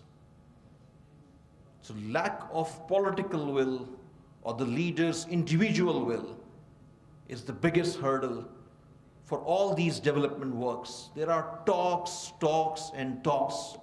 but very less action as far as the state of Pakistan is concerned. And in my humble opinion, and a very candid view, that all previous governments collectively responsible, whether civilians or the military governments, because we are working on an ad hoc basis. In majority of the issues, Pakistan as a state is not working on long-term plans. When I joined the government, after 1 week I asked the Prime Minister that seems like this, everything is on ad hoc basis. There is no long-term plan. This was only 1 week observation after attending several meetings on daily basis. The third and another important issue is lack of collaboration. the collaboration amongst stakeholders. So there is a need to study the countries in Central Asia, ASEAN, Middle East, Far East, how they are managing their investment economic climate. They were also facing the same issues. But what exactly they did to fix these issues? हमारे एक minister आता है, वो अपने आप को अफलातून समझता है, वो 3 साल 5 साल बैठे रहता है, परफॉर्मेंस ऑलमोस्ट जीरो होती है. There is no accountability. This is the dilemma in every government. There are brilliant ministers, there are brilliant individuals. So this is responsibility of a prime minister, whoever is the prime minister, whoever is leading the country, that he or she should continue only the peak performers. If someone is delivering, you should continue. If someone is not performing, please remove him or her. The issue is that left and right hands of any prime minister are the beneficiaries. It's elite capture. But because of this attitude, because of this practice, Pakistan is suffering. We are talking about Middle East. I mentioned that there is a huge potential of few $1 billion FDI annually. Currently, the changing face of Riyadh is an eye-opener for the world. This is the most happening place on this earth right now. The most happening place. And this is just the beginning.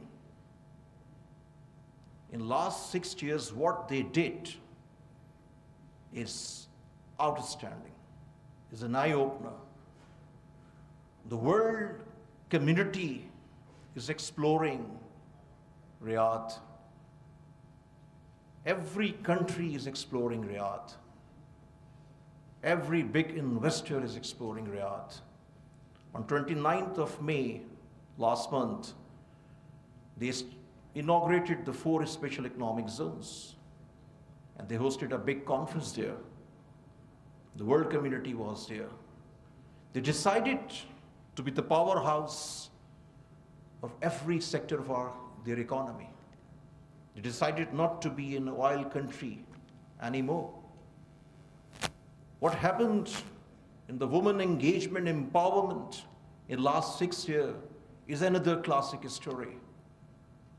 In many ministries and many large-sized public sector enterprises, the percentage of women workforce is now 36 to 37%. And this is the authentic number. This happened in Riyadh. I was interacting with many Saudis. I was interacting with many foreigners based in Saudi Arabia. And they all confirmed that the ministries and the government is more efficient and fast in comparison with the private sector, including the multinationals. So all credit goes to the Crown Prince Mohammed bin Salman, who is really an inspiration today, not only for the Saudis, but for the Muslim Ummah, as well as for the world community. Nothing is happening based on assumptions or without any plan. When he took over, he engaged McKinsey's global leadership, all the top firms' global leadership. Everything is by plan. We should study their Vision 2030. The projects like Neom City, Red Sea, and many other projects are an eye-opener. They are hosting the Expo 2030. So when I joined Board of Investment, Prime Minister handed over me the Saudi project. And he said only one thing. This was my one-on-one and then later in one group meeting. That we visited Saudi Arabia, we had excellent meetings, but unfortunately, there was no follow-up from my team. And I replied that there is no big claim from my side. I'm just a student, a very small man. But on follow-up, you don't need to worry. In 6 months, we had 18 official meetings, including 2 in-person meetings with the Saudi leadership. In the last meeting held in Tashkent, this was over 2 hours meeting, and 2 persons from my team were there also, with the Investment Minister of Saudi Arabia and his entire team. We designed a strategy for both countries. And what Brother Khalid Al-Fali said, and later he said the same thing to me, the brother, I am the biggest salesman of Pakistan. This is a known fact. But I'm a failed salesman in case of Pakistan. He also mentioned that there are 3 or 4 years, otherwise Pakistan is becoming irrelevant. Here I'm not talking about the strategic issues. Our strategic relationship with our military and the Saudi government is something different, and this will be continued. But we should understand the ground fact of today's world कि अब कारोबार जो है ना दोस्ती की बुनियाद पे नहीं होता है. Business is all about give and take. So what's my observation, not only in Saudi Arabia or the Middle East, but with other countries also, including China and many other countries, that as a state, we are wasting the time of investors and the countries. And investment is like a water. वो आपके पास से गुजरती है, जितना आप grab करते हैं, आप कर लेते हैं. Otherwise, investor किसी के लिए नहीं रुकता. So there were 8 focus areas where Saudis wanted to invest. Currently, situation is sort of no development because the political instability, and also we are going towards the elections. So I'm not expecting any G2G FDI or even G2B FDI, at least in the next 1 year. So there is a need of B2B movement, which I emphasize the Prime Minister. And recently I facilitated 3 big business houses. One already had a meeting with several investors. They are planning to collaborate. And this will take, of course, some time. But we need case studies from both sides. Someone mentioned about the Aramco project. This is, I think, Sohail Saab, 8-10 years old project. In my tenure also, we highlighted, they were emphasized that we should do this. There was a problem of Iran and everything, but now the situation has changed. Why China facilitated Iran and Saudi Arabia? Why not Pakistan? How long we will continue as an average performer and expecting some good things for us? ये तो घर पर बैठा हुआ भाई भी आपको पैसे नहीं देता भाई, अगर आप उसका टाइम ज़ाया करते हैं, अगर आप उससे बातें करते हैं. During my 6 months, I observed कि दुनिया का इन्वेस्टर आपके पास आता है. जब आप टाइम ज़ाया करते हैं, जब आप उसको तंग करते हैं, जब आप उसको परेशान करते हैं, तो फिर वो भाग जाता है. So 2 cases I mentioned to the Prime Minister, to the Army Chief also, to the Saudi Ambassador also, Brother Nawaf, and many others in the government, the Finance Minister also, that first fix the issue of Al-Jumai, the parent organization of Key Electric. They are in trouble. And they are following this government also. Because if you are targeting 50, 60 big investors, family business houses, first you should remove the barriers of the existing investors from Saudi Arabia. What we did with Aqua Power, is a very sad story. It's a very sad story. So if you want to create an enabling environment with the Saudis, you should remove the problems, you should resolve the issues of their existing investors. Since 2005, Al-Jumain ने कोई पैसा पाकिस्तान से नहीं बनाया. की electric का issue सबको पता है. It's a state's problem. I am from Karachi.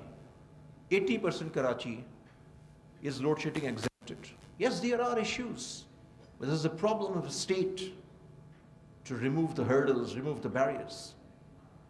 2005 से आज तक आपने के इलेक्ट्रिक को सब्सिडी नहीं दी, बाकी सब डिस्कोस को आप सब्सिडी देते हैं. This was the benefit of the privatization, like we did with the banks, with the telecom. So Aramco के अलावा जो एक प्रोजेक्ट जिस पे 18 मीटिंग में मिनट्स मौजूद है, ले सकते हैं मिनट्स. जो उनका सबसे इम्पोर्टेंट पॉइंट था वो तब they wanted to engage Pakistan as their food security partner. They wanted to establish agriculture zone. This is states' inefficiency, states' incompetence, states' lack of will, states' lack of collaboration. कि जो investor आपके पास पैसे लगाना चाह रहा है आप उसकी चीजें फाइनल नहीं करते. And this is happening since long because we are habitual for average performance. हम थोड़ी सी चीजें आती हैं. We should celebrate the small successes, but please try to understand the potential of this country. So there are several other projects like healthcare and many other projects where Saudis wanted to invest. The problem is here. What Saudi Arabia is doing today, their public investment fund is the third biggest investment fund in the world. And the official size of this fund in 2025 December will be $1.7 trillion. $1.7 trillion. What they are doing, they are investing in countries, they are investing in organizations globally. So what is happening that Saudis are investing a few $billion in small countries. But what the state of Pakistan is doing since long, we are begging for $2-3 billion deposit as a security deposit in our State Bank of Pakistan. This is the mindset. And I'm not blaming any specific political party or any specific political government or the military government. No. This is a collective responsibility and collective failure. But whatever I'm sharing first of all with the pain, but I'm sharing the facts. No one can deny these facts. I'm here with complete responsibility. So there is a need of big rethink to fix our system. There is a need of big rethink for complete overhauling of this system.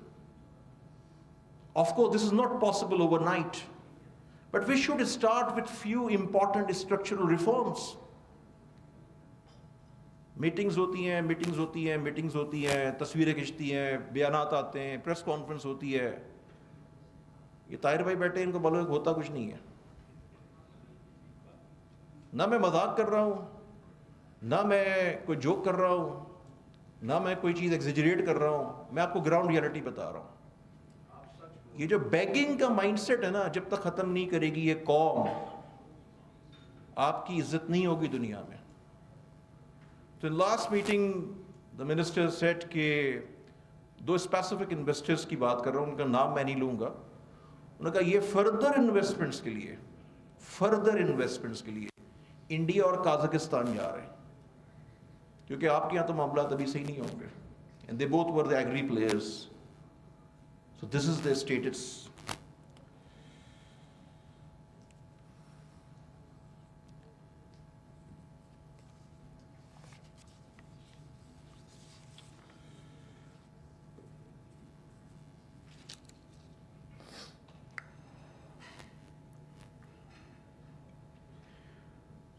आखिरी में मैं थोड़ा summarise करूंगा, बातें करने को बहुत हैं लेकिन बहुत सारी बातें हो चुकी हैं, खाना भी तैयार है।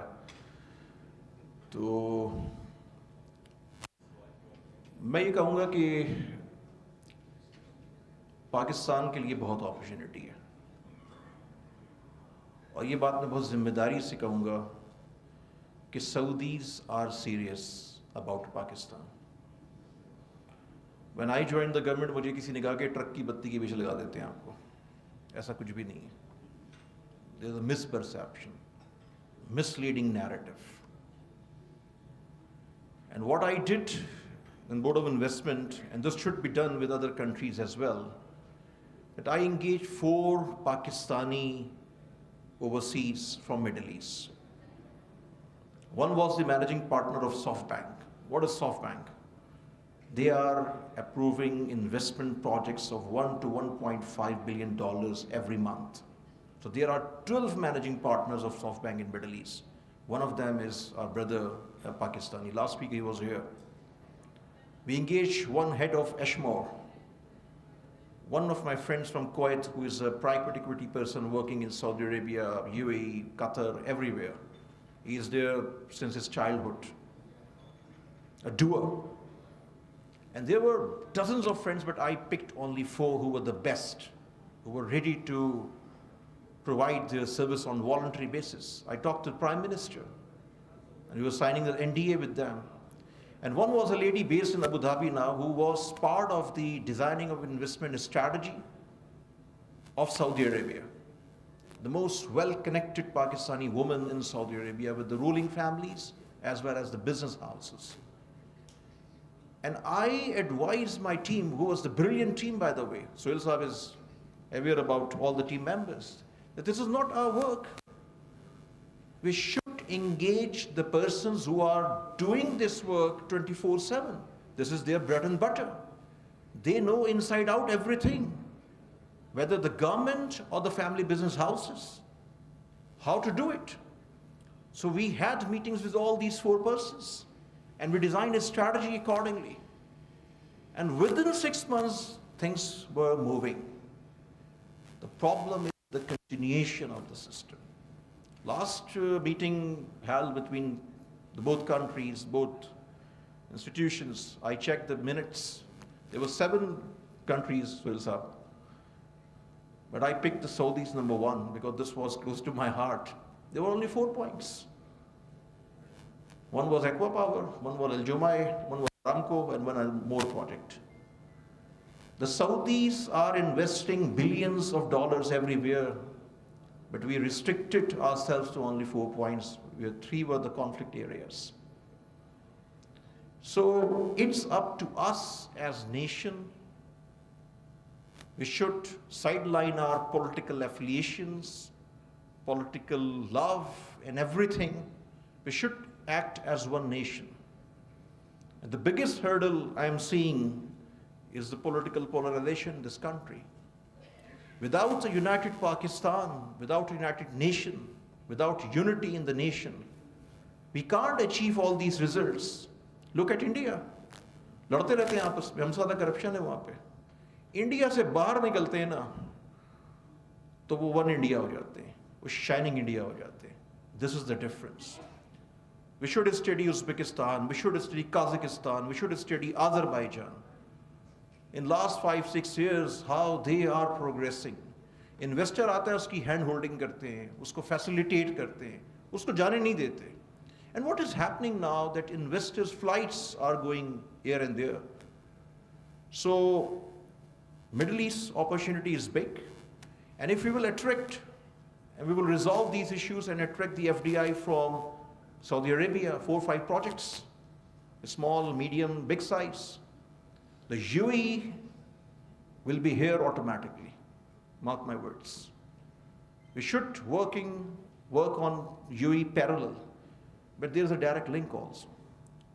And this is the feedback of investment bankers and the persons who are working in the Middle East at the top level.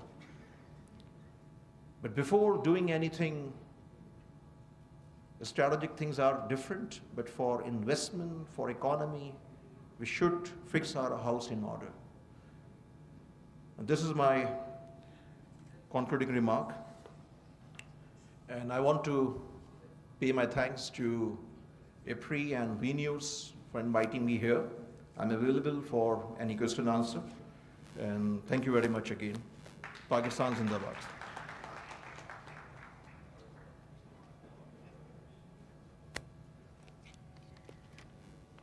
Ladies and gentlemen, after the valuable insights from our esteemed speakers, we now move to the discussion part of the session. For this session, I would like to request President IPRI to please moderate.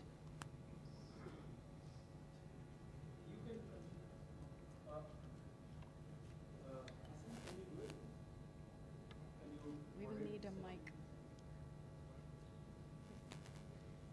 Is the mic working? Let me check.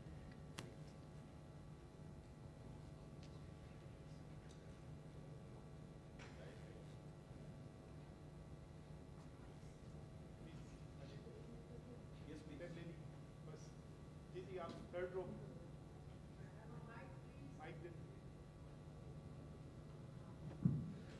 Thank you very much. My name is Nasreen Azhar and I'm representing the Human Rights Commission of Pakistan. It was an extremely interesting event. I learned a lot. I learned a lot of what's going wrong with the country.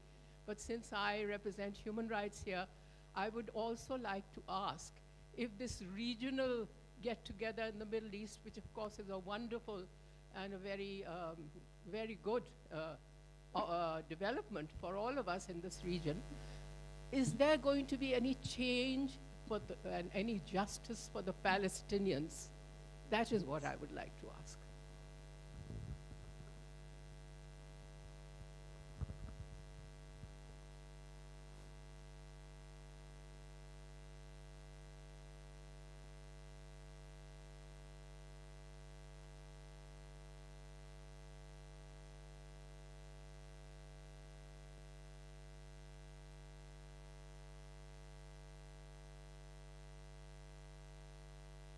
A very pertinent question, but a very short and crisp answer is no. Because what we have seen in the Middle East recently is that after the Abraham Accords, is that they have recognized Israel without a quid pro quo. I think the Arab countries should have remained united and stuck to their position of two-state solution in the Middle East before recognizing Israel. That has unfortunately not been done, and in this deal, the Palestinians are the losers. So I don't have any hope of resolution of this dispute anytime soon.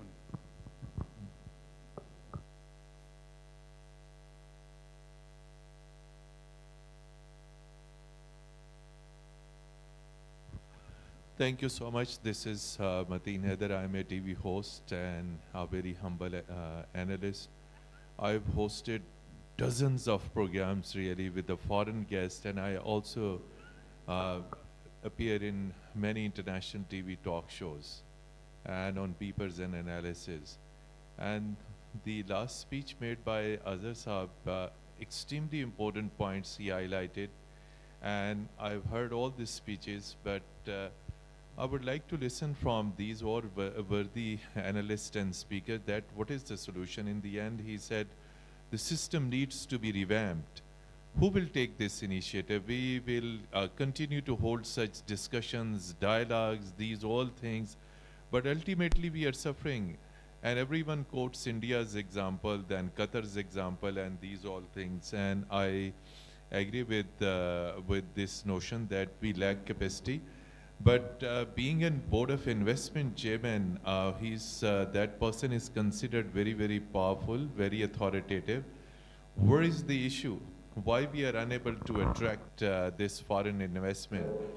And if this state of affairs continue, then definitely there will be problems for Pakistan, and Pakistan is already going through a very troubled economic time, and it is time for action.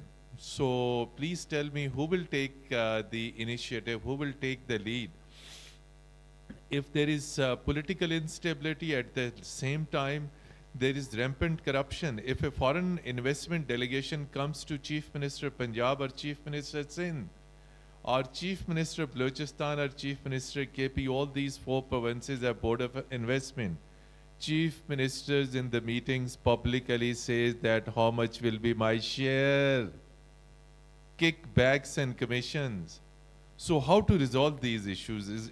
Issues are also enormous and very deep-rooted. Thank you so much. First to the former chairman of Board of Investment, and then to Ambassador Khan Asham Saab. Thank you. Thank you, Mateen sir. I tried to cover many points already. I mentioned about the revamp of the system, which is a big task. So before overhauling of the system, we should focus on few important structural reforms, because this should be done step by step. Of course, revolution nahi aayega yahan pe. You mentioned about the kickbacks and everything. This is also part of the system. This is not in the government or in the public sector. This is in the private sector also. This is in the judiciary also. This is in the military also. This is in the media also. This is in the corporate sector also. So what is actually lacking, which I mentioned, is appointment of competent individuals at the right places. Prime minister का एक group होता है और वो उसको लेके चलते हैं. जो अच्छे लोग हैं उनको चलाएं, जो अच्छे नहीं उनको निकालें, फारिग करें. एक सिस्टम होना चाहिए. इसी तरह से एक कोलैबोरेशन होनी चाहिए. मैंने बात की ब्यूरोक्रेटिक सिस्टम को चेंज करने की. वो सिस्टम सिर्फ प्राइम मिनिस्टर और कैबिनेट चेंज करेगी, ब्यूरोक्रेट कभी नहीं करेगा. There are brilliant bureaucrats all over, but जो सिस्टम है ना वो काम नहीं करने देता. तो there are good and bad people in the corporate sector also. हम सिर्फ गवर्नमेंट को क्यों ब्लेम करते हैं? कोई भी गवर्नमेंट हो, जब तक आप अपनी फाउंडेशन को स्ट्रांग नहीं करते, जब आप अपनी बेसिक को सही नहीं करते, ये चीजें ऐसी चलती रहेंगी. Whatever is happening in last few months is a very sad episode, but my view is a little different. I may be more optimistic, but I believe that this is also part of an evolution process. And my another view and observation is that this is not restricted to one side. This will be continued. And I believe that this should be continued. There is a realization on both sides actually. Pakistan can't continue, or Pakistan can't progress with the same system, with the same policies, with the same status quo or same mindset. दुनिया बहुत तेजी से आगे बढ़ रही है. मैं अभी लास्ट वीक एक बिजनेसमैन से मेरी बात हो रही थी. We were discussing Ethiopia. आप देखें ना एथियोपिया में क्या हो रहा है. स्टडी करें एथियोपिया को. आप देखें बांग्लादेश में क्या हो रहा है. आप देखें आसियान में क्या हो रहा है. करप्शन आसियान में भी है, बड़ी ठीक ठाक करप्शन है. इंडिया का जो इस वक्त आईटी एक्सपोर्ट्स है वो $181 बिलियन है, जो दिसंबर 2023 में $196 बिलियन हो जाएगी. The total size of their IT space is now over $230 billion, and this is annually.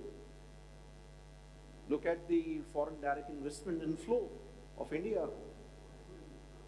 The same is the case of the entire Middle East, few African countries, the Central Asia. Pakistan जो भी face कर रहा है, हम कहते तो हैं कि Pakistan is a land of opportunities, वो है. उसके लिए सिस्टम को सही करना पड़ेगा. मैं जो बात कर रहा हूँ ये नेगेटिव बात नहीं कर रहा, क्रिटिकल फीडबैक शेयर नहीं कर रहा, I am very much optimistic. मैं समझता हूँ कि जो हमारे मसले हैं उनके रिजोल्यूशन इतना मुश्किल नहीं है।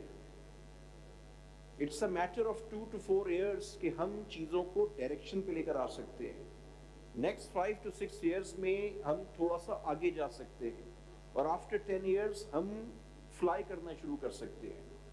This is our actual potential, knowing the businesses, knowing the bureaucratic system, knowing the governments. The biggest hurdle is our elite capture in the Twin Cities. And they should collaborate for the sake of Pakistan. मैं एक बात कहता हूँ कि मैं से बढ़ के ना हम पर आना पड़ेगा और अपनी पॉलिटिकल पार्टी, अपने इदारे से बढ़ के पाकिस्तान की बात लिप सर्विस से बियॉन्ड करनी पड़ेगी। वरना मैं आज आपको ये कॉशन कर रहा हूँ कि आज से 3 साल, 2 साल, 4 साल बाद जो लोग आ रहे हैं ना वो भी आपके पास नहीं आएंगे। This is the ground reality also. And I'm talking about the global community, not Middle East, not China, the global community. So again, it's up to us. And the time is here कि हम जितनी सफाई कर सकते हैं सफाई करें, एक सिस्टम को ग्रेजुअली चेंज करें। So this is my answer. Thank you, sir. Maybe Admiral sir would have to say something. You can take the other question. Ambassador Sham is giving his 2 cents. We can have some patience for that. Thank you.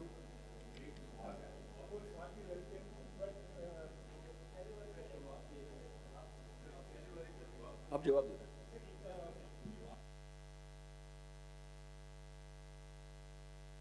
The short answer is that there is the government part and there is the state structure. It is the question of state structure performing irrespective of who the government is.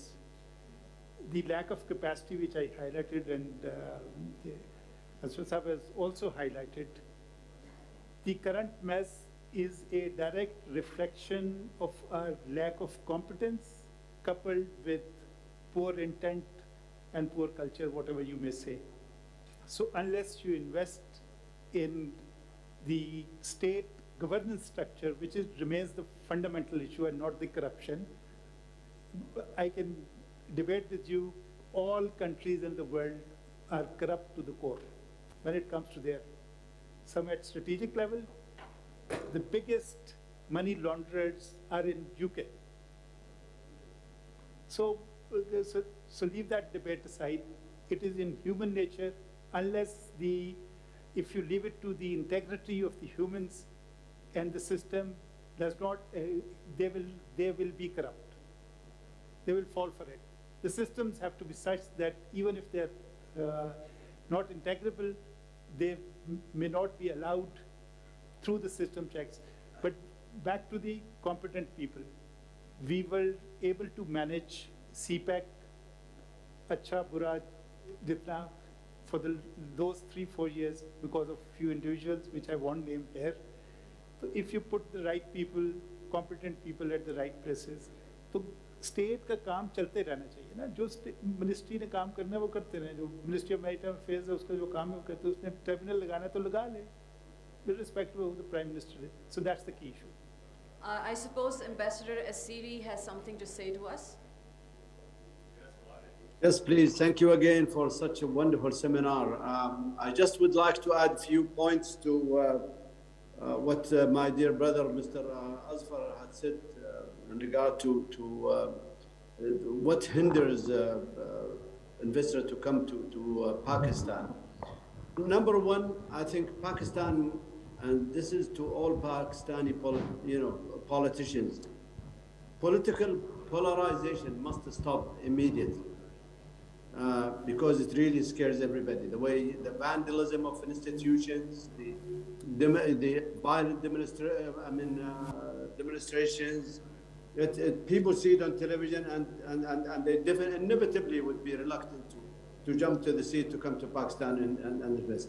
Secondly, what I might suggest, if possible, that Pakistan government needs to create a similar institution to PIF, but on the other side, Pakistani PIF is to attract investors and to protect investors and to receive them from the airport to the airport, to show them what Sialkot has to offer, what Faisalabad has to offer, what other areas in Pakistan, whether it's agricultural or otherwise, to offer.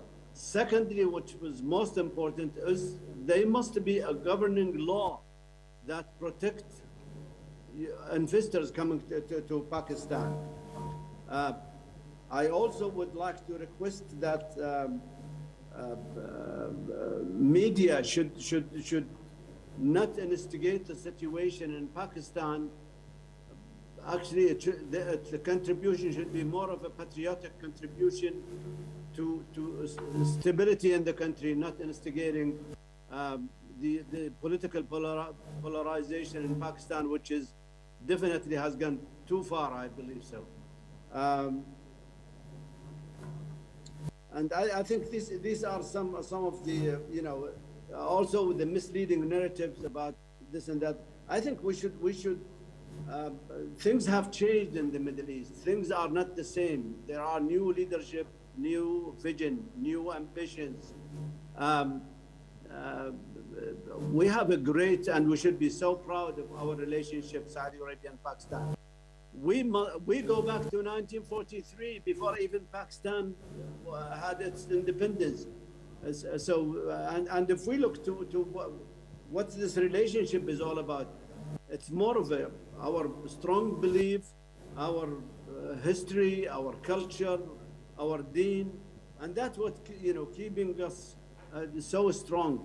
We need to add a flavor to this, and it is trade and investment. It is so important, and I mentioned this in my speech. The Chamber of Commerce's industrial institutions must take steps, but should be governed by an institution in the government to make things happen through the Pakistani embassy in Riyadh, through the Saudi embassy in Islamabad. We need to move. We need to change the methods that we are using, getting in the plane, going to see the commercial, the Chamber of Commerce in Riyadh or Jeddah. We need to institutionalize the relationship between these institutions and make sure it works, to identify the opportunities and the risks also. So the ambiguity should disappear of investing in Pakistan by actions, not words, that comes from the authorities in Pakistan, comes from good stability in Pakistan.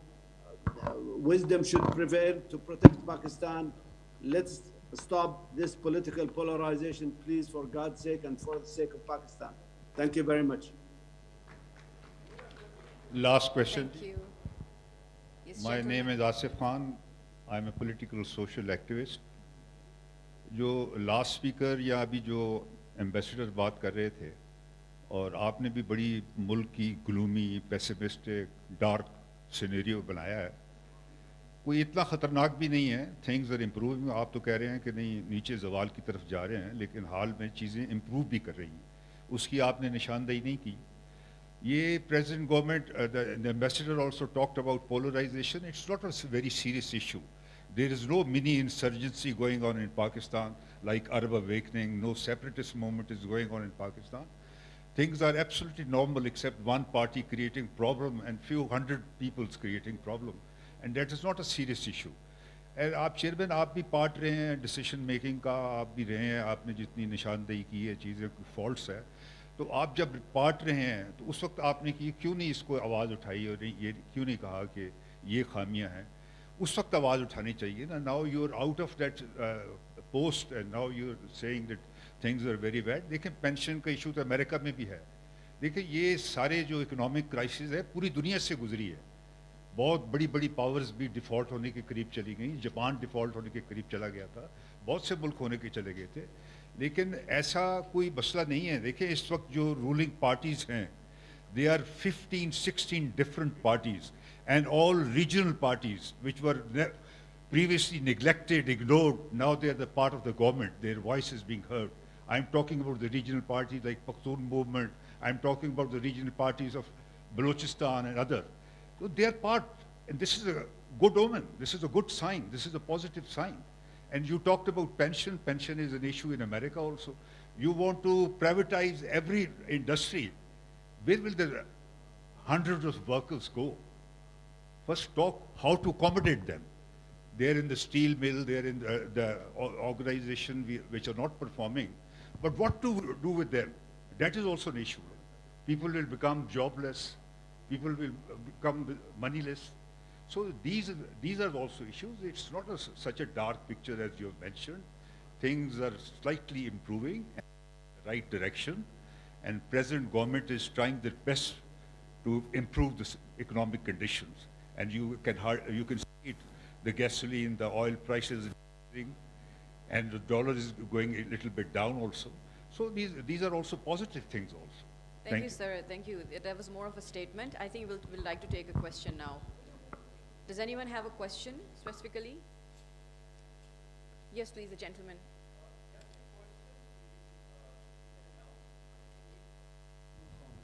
Sir, I've mentioned politely. Yes. Bismillah ar-Rahman ar-Rahim. My name is Muhammad Abdullah Hamid Gul, and my question is to the panel. That, of course, Mr. Asiri spoke very well, and he said that the house has to be in order. But my question is that naturally, when the conflict was going on between Saudi Arabia and Iran, we were torn between the brotherhood of Saudi Arabia and the borders which we share with Iran, and lots of issues. Now, alhamdulillah, things are getting better. But the question is that after this paradigm shift, do you think that Pakistan will be considered the way it was to be considered earlier? And secondly, we were hit by the proxy wars, and we were really hit very hard.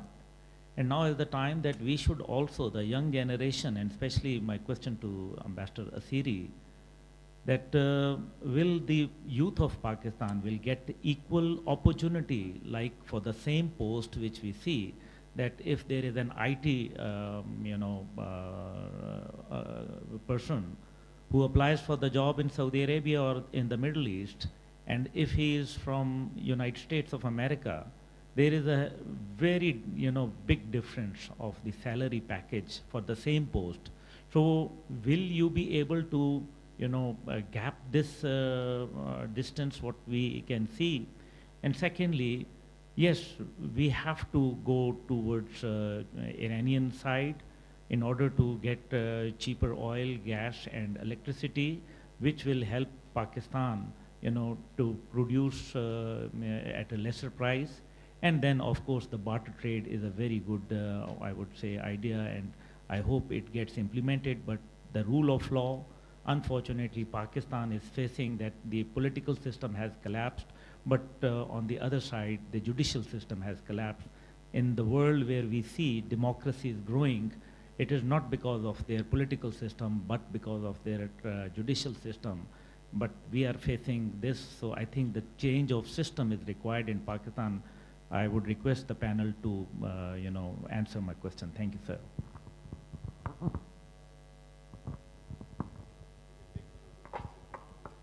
Can I answer? Hello? Yes, we can hear you fine. Please go ahead. Okay. I just would answer what's relevant to my speech and what's to the Saudi Arabia. Yes, I can say to my dear brother who just asked question, differences with Iran did affect the whole region, not just Pakistan and Saudi Arabia. Now it's behind us. Let's hope so, that such conflict is behind us. So Pakistan can benefit from Saudi Arabia. They can benefit from Iran. In regard to the young population, educated IT people who come to Saudi Arabia and get salaries, less salaries than the other, if they hold a Canadian passport or they hold a Pakistani passport. There are differences in the system itself. If he came from Canada or came from America, that's different. However, you are leading me, my dear brother, to say one thing which is very important. And I did mention briefly in my speech the skillful labor. What is needed actually? What's needed? Because the laborers, the skilled or semi-skilled or not skilled labor are subjected to manipulation in order to get a job in Saudi Arabia or on the Gulf. I suggest, as a brother, that an institution, a government or a company, a Pakistani Saudi company, joint with PIF, is created to take these jobs from those agencies and have vocational training centers and have better ways and means to export the skill, because you see there are competition, whether if you see what India or Philippines is doing to their own people to export the, they go overseas, they qualify them, they give them orientation programs. These are government institutions that are doing this, but leaving them to be subjected to manipulation. First of all, he goes to Saudi Arabia for a few months to pay the agent. And secondly, he may go there not doing a good job because he has not been trained to such a good job. If he goes and he's so skilled, he will make more money, he will help his family, he will help his country, he will leave an image, a positive image of Pakistani manpower in the Saudi market.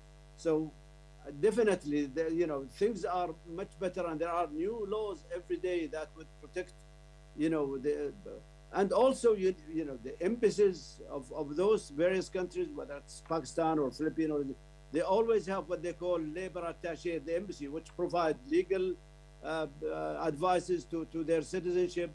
They help them. If there is a problem, they extend.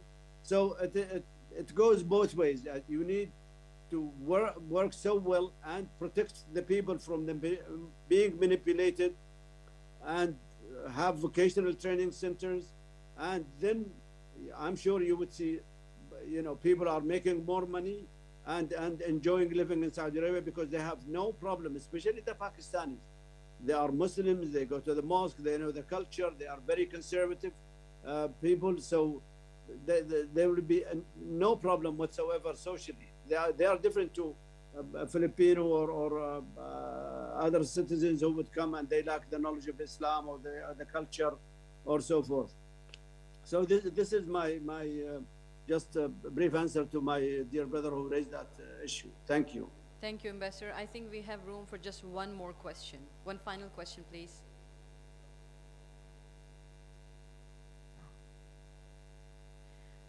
Yes, the gentleman at the end, just one more question.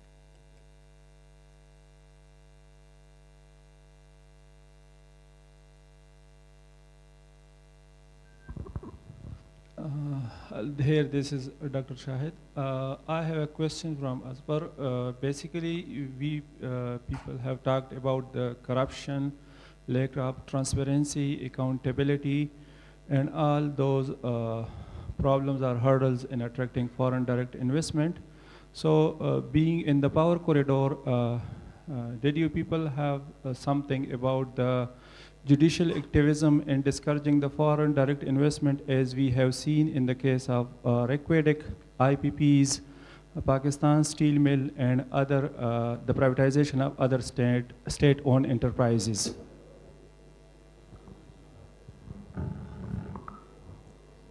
Thank you. आपसे पहले एक भाई ने बात की pension की, privatisation की, तो I will talk to you offline. But this narrative is absolutely wrong, based on facts, not only in Pakistan but globally. Without privatizing the sick public sector enterprise, we will face the same music again and again.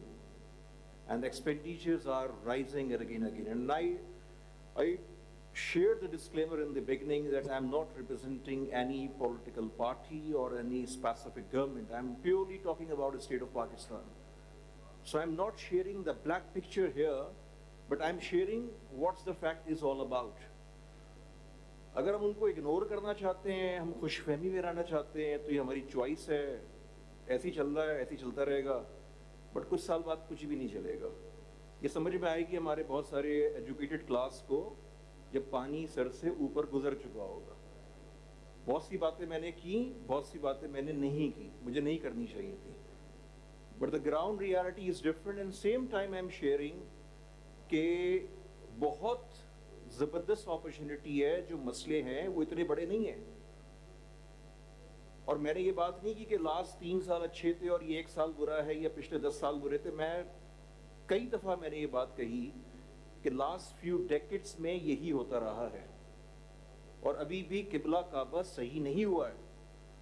तो this mindset should be changed for the sake of Pakistan, not for the personal wish or liking or disliking, but based on the data and the facts. इंसान झूठ बोल सकता है, data झूठ नहीं बोलता. आप डाटा को डिनाई नहीं कर सकते. नंबर 1. ये जो भाई ने भी सवाल किया है रिकोटेक का, स्टील मिल का, ये बात मैं एक दफ़ा कह चुका हूँ. और मैं बाय द वे आपके लिए बताऊँ कि जब मैं बोर्ड ऑफ इन्वेस्टमेंट में था तो मैंने उस वक्त भी कहा कि मैं ये बात उस वक्त भी कहता था. आप निकाल लें, पहले इन्वेस्टिगेट कर लें कि क्या हुआ 6 महीने में BOI में, और फैक्ट्स ले लें करंट गवर्नमेंट से कि BOI में 6 महीने में क्या हुआ. एहसन इकबाल साहब सुबह आए थे, आप उनसे पूछ लें, आप इस वक्त के फाइनेंस मिनिस्टर से पूछ लें, आप इससे पिछले फाइनेंस मिनिस्टर से पूछ लें, आप कॉमर्स मिनिस्टर से पूछ लें, आप पूरी कैबिनेट से जाके पूछ लें. थिंग्स जो है ना वो ओवरनाइट चेंज नहीं होती है. ये बड़ा एक गलत माइंडसेट हमारे यहाँ है. 6 महीने में जो हो सकता था वो हुआ, उससे बहुत बढ़ के हुआ, और कोई वो एहसान नहीं था. When I joined the government, this was a big financial compromise. I am running a big organization here in Pakistan. I am working in 3 other countries. This was a, आपको पता है BOI की चेयरमैन की salary कितनी होती है? जब मुझे पता चली तो मैंने कहा अच्छा यार, तो मुझे तो सैलरी नहीं चाहिए थी ना, लेकिन मैंने सैलरी ली. मैंने उस प्रेसिडेंट को ख़त्म किया कि हम फ्री में काम कर रहे हैं. क्योंकि if you are a chairman of any organisation, whether you are chairman of FBR और SCP, CP और STZA और NEPRA और एनीवेयर, यू आर अकाउंटेबल कि आपने परफॉर्म किया नहीं किया. ये नैरेटिव बड़ा गलत है. मैं सैलरी नहीं ले रहा, मैं पर्क्स नहीं ले रहा, तो मेरी कोई अकाउंटेबिलिटी नहीं. अकाउंटेबिलिटी है, और ये सिस्टम खत्म होना चाहिए कि कोई आ रहा है और कह रहा है मैं वॉलंटरी बेसिस पे काम कर रहा हूँ. ये नहीं होना चाहिए. तो पहले थोड़ा सा भाई इन्वेस्टिगेट कर लिया करें कि पीछे हुआ क्या. चारों तरफ कर लें, इस वक्त की गवर्नमेंट से कर लें, पिछली गवर्नमेंट से. जो बात आपने की रिकोटेक की और उसकी, मैं बहुत रिस्पॉन्सिबिलिटी से ये बात कहता हूँ कि जो हमारे एक चीफ जस्टिस थे इस पाकिस्तान में, इफ्तिखार चौधरी, उनकी अकाउंटेबिलिटी नहीं हुई अनफॉर्चुनेटली. उनकी अकाउंटेबिलिटी होनी चाहिए. ये बात मैं 2-3 दफ़ा मीडिया पे भी आके कह चुका हूँ.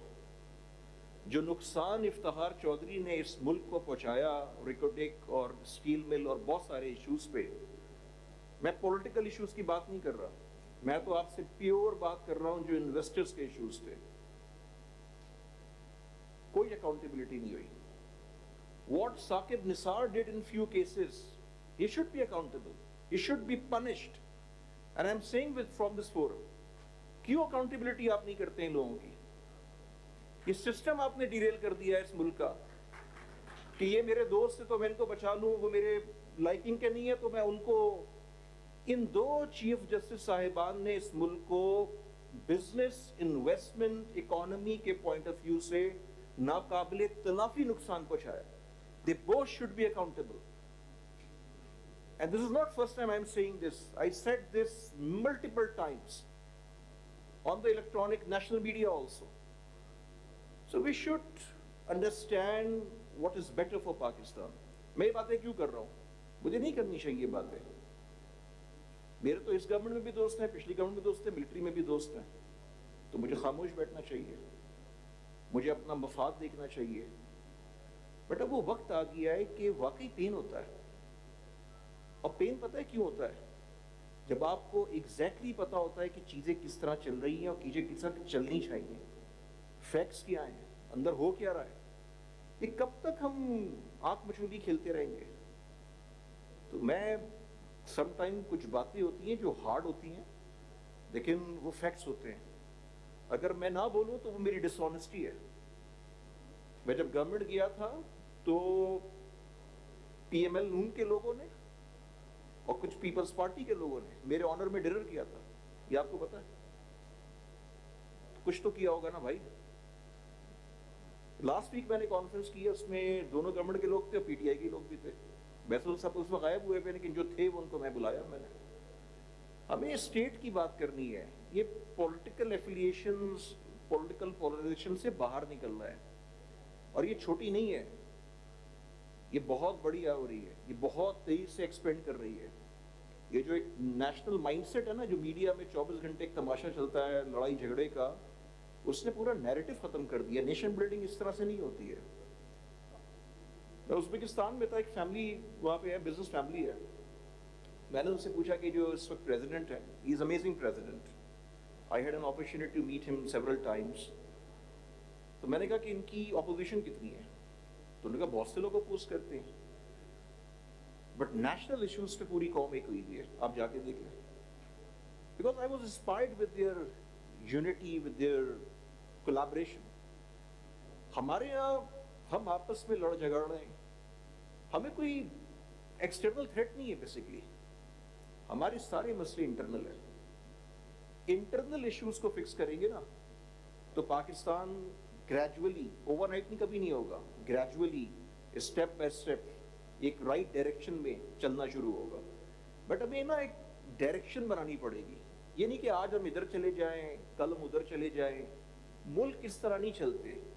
This is not a small European country और an African country, this is a country of 250 million individuals, and by 2047 this will be a country of over 400 million. Now imagine कि आज से 25 साल बाद आपकी पॉपुलेशन 40 करोड़ प्लस होगी। ये मुल्क चल सकता है जहां पे आपने 30 मिलियन, 3 करोड़ किड्स जो आपके हैं वो आउट ऑफ स्कूल हैं, आउट ऑफ स्कूल है। ना उनको आप एजुकेशन देते हैं, ना आप उनको वोकेशनल ट्रेनिंग दे रहे हैं।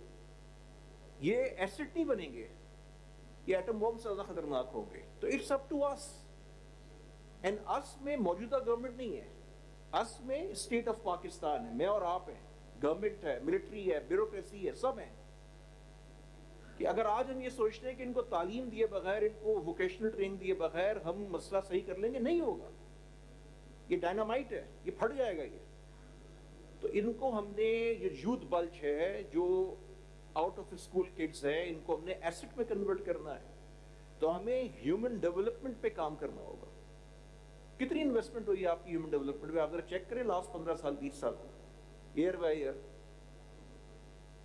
तो ये कुछ बिग क्वेश्चंस हैं जिस पे बिग रीथिंक की जरूरत है, और अपनी जात से आगे बढ़ के, मैं से निकल के हम का माइंडसेट बनाने की जरूरत है। ये मसले सही होते रहेंगे, वरना आज तो हम बात कर रहे हैं पिछले 25 साल 30 साल से, आज से कुछ साल बाद अल्लाह ना करे मेरी जबान में खाक, हम बात नहीं कर पाएंगे। हम उस तरफ जा रहे हैं एज नेशन। एक तरफ प्रोग्रेस भी हो सकती है, बट जो मैं आपसे कह रहा हूं ये करना पड़ेगा। ये किसी एक गवर्नमेंट की, किसी एक पॉलिटिकल पार्टी की, किसी एक इदारे की जिम्मेदारी नहीं है, ये कलेक्टिव जिम्मेदारी है। और जो अब तक का फेलियर है वो कलेक्टिव फेलियर है, और जिसकी अकाउंटेबिलिटी होनी चाहिए उसकी अकाउंटेबिलिटी होनी चाहिए। ये मेरा आंसर है आपका रिकोडिक और स्टील मिल की जो आपने बात की, बिकॉज मैंने फर्स्ट हैंड उन चीज़ों को देखा है, और जो इस मुल्क ने नुकसान उठाया है वो नाकाबिले तलाफी है, उसकी कोई वापसी नहीं है। Thank you so much, sir. Ladies and gentlemen, this brings us to the end of the session today. We invite you now to join us for lunch. Thank you so much. Oh, yes, the mementos. Arrest. Over this. Yes.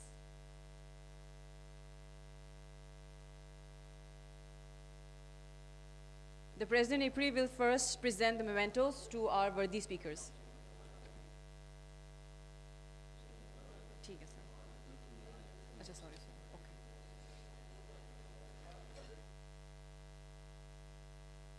Mr. Hasham, please.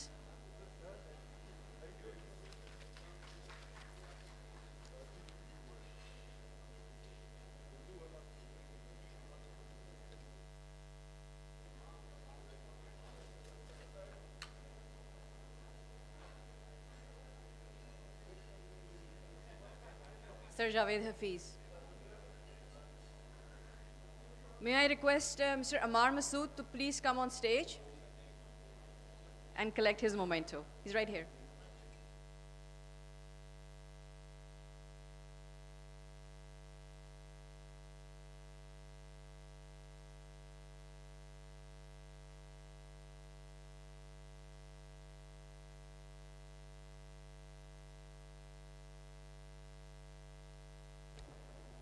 Thank you everyone, और ख़ासकर उनको ज़्यादा शुक्रिया जिन्होंने seminar ख़त्म होने से पहले लंच शुरू कर दिए। ये टिपिकल पाकिस्तानी मेंटालिटी, रोटी खुल गई है। Wish you all the best and thank you very much everyone.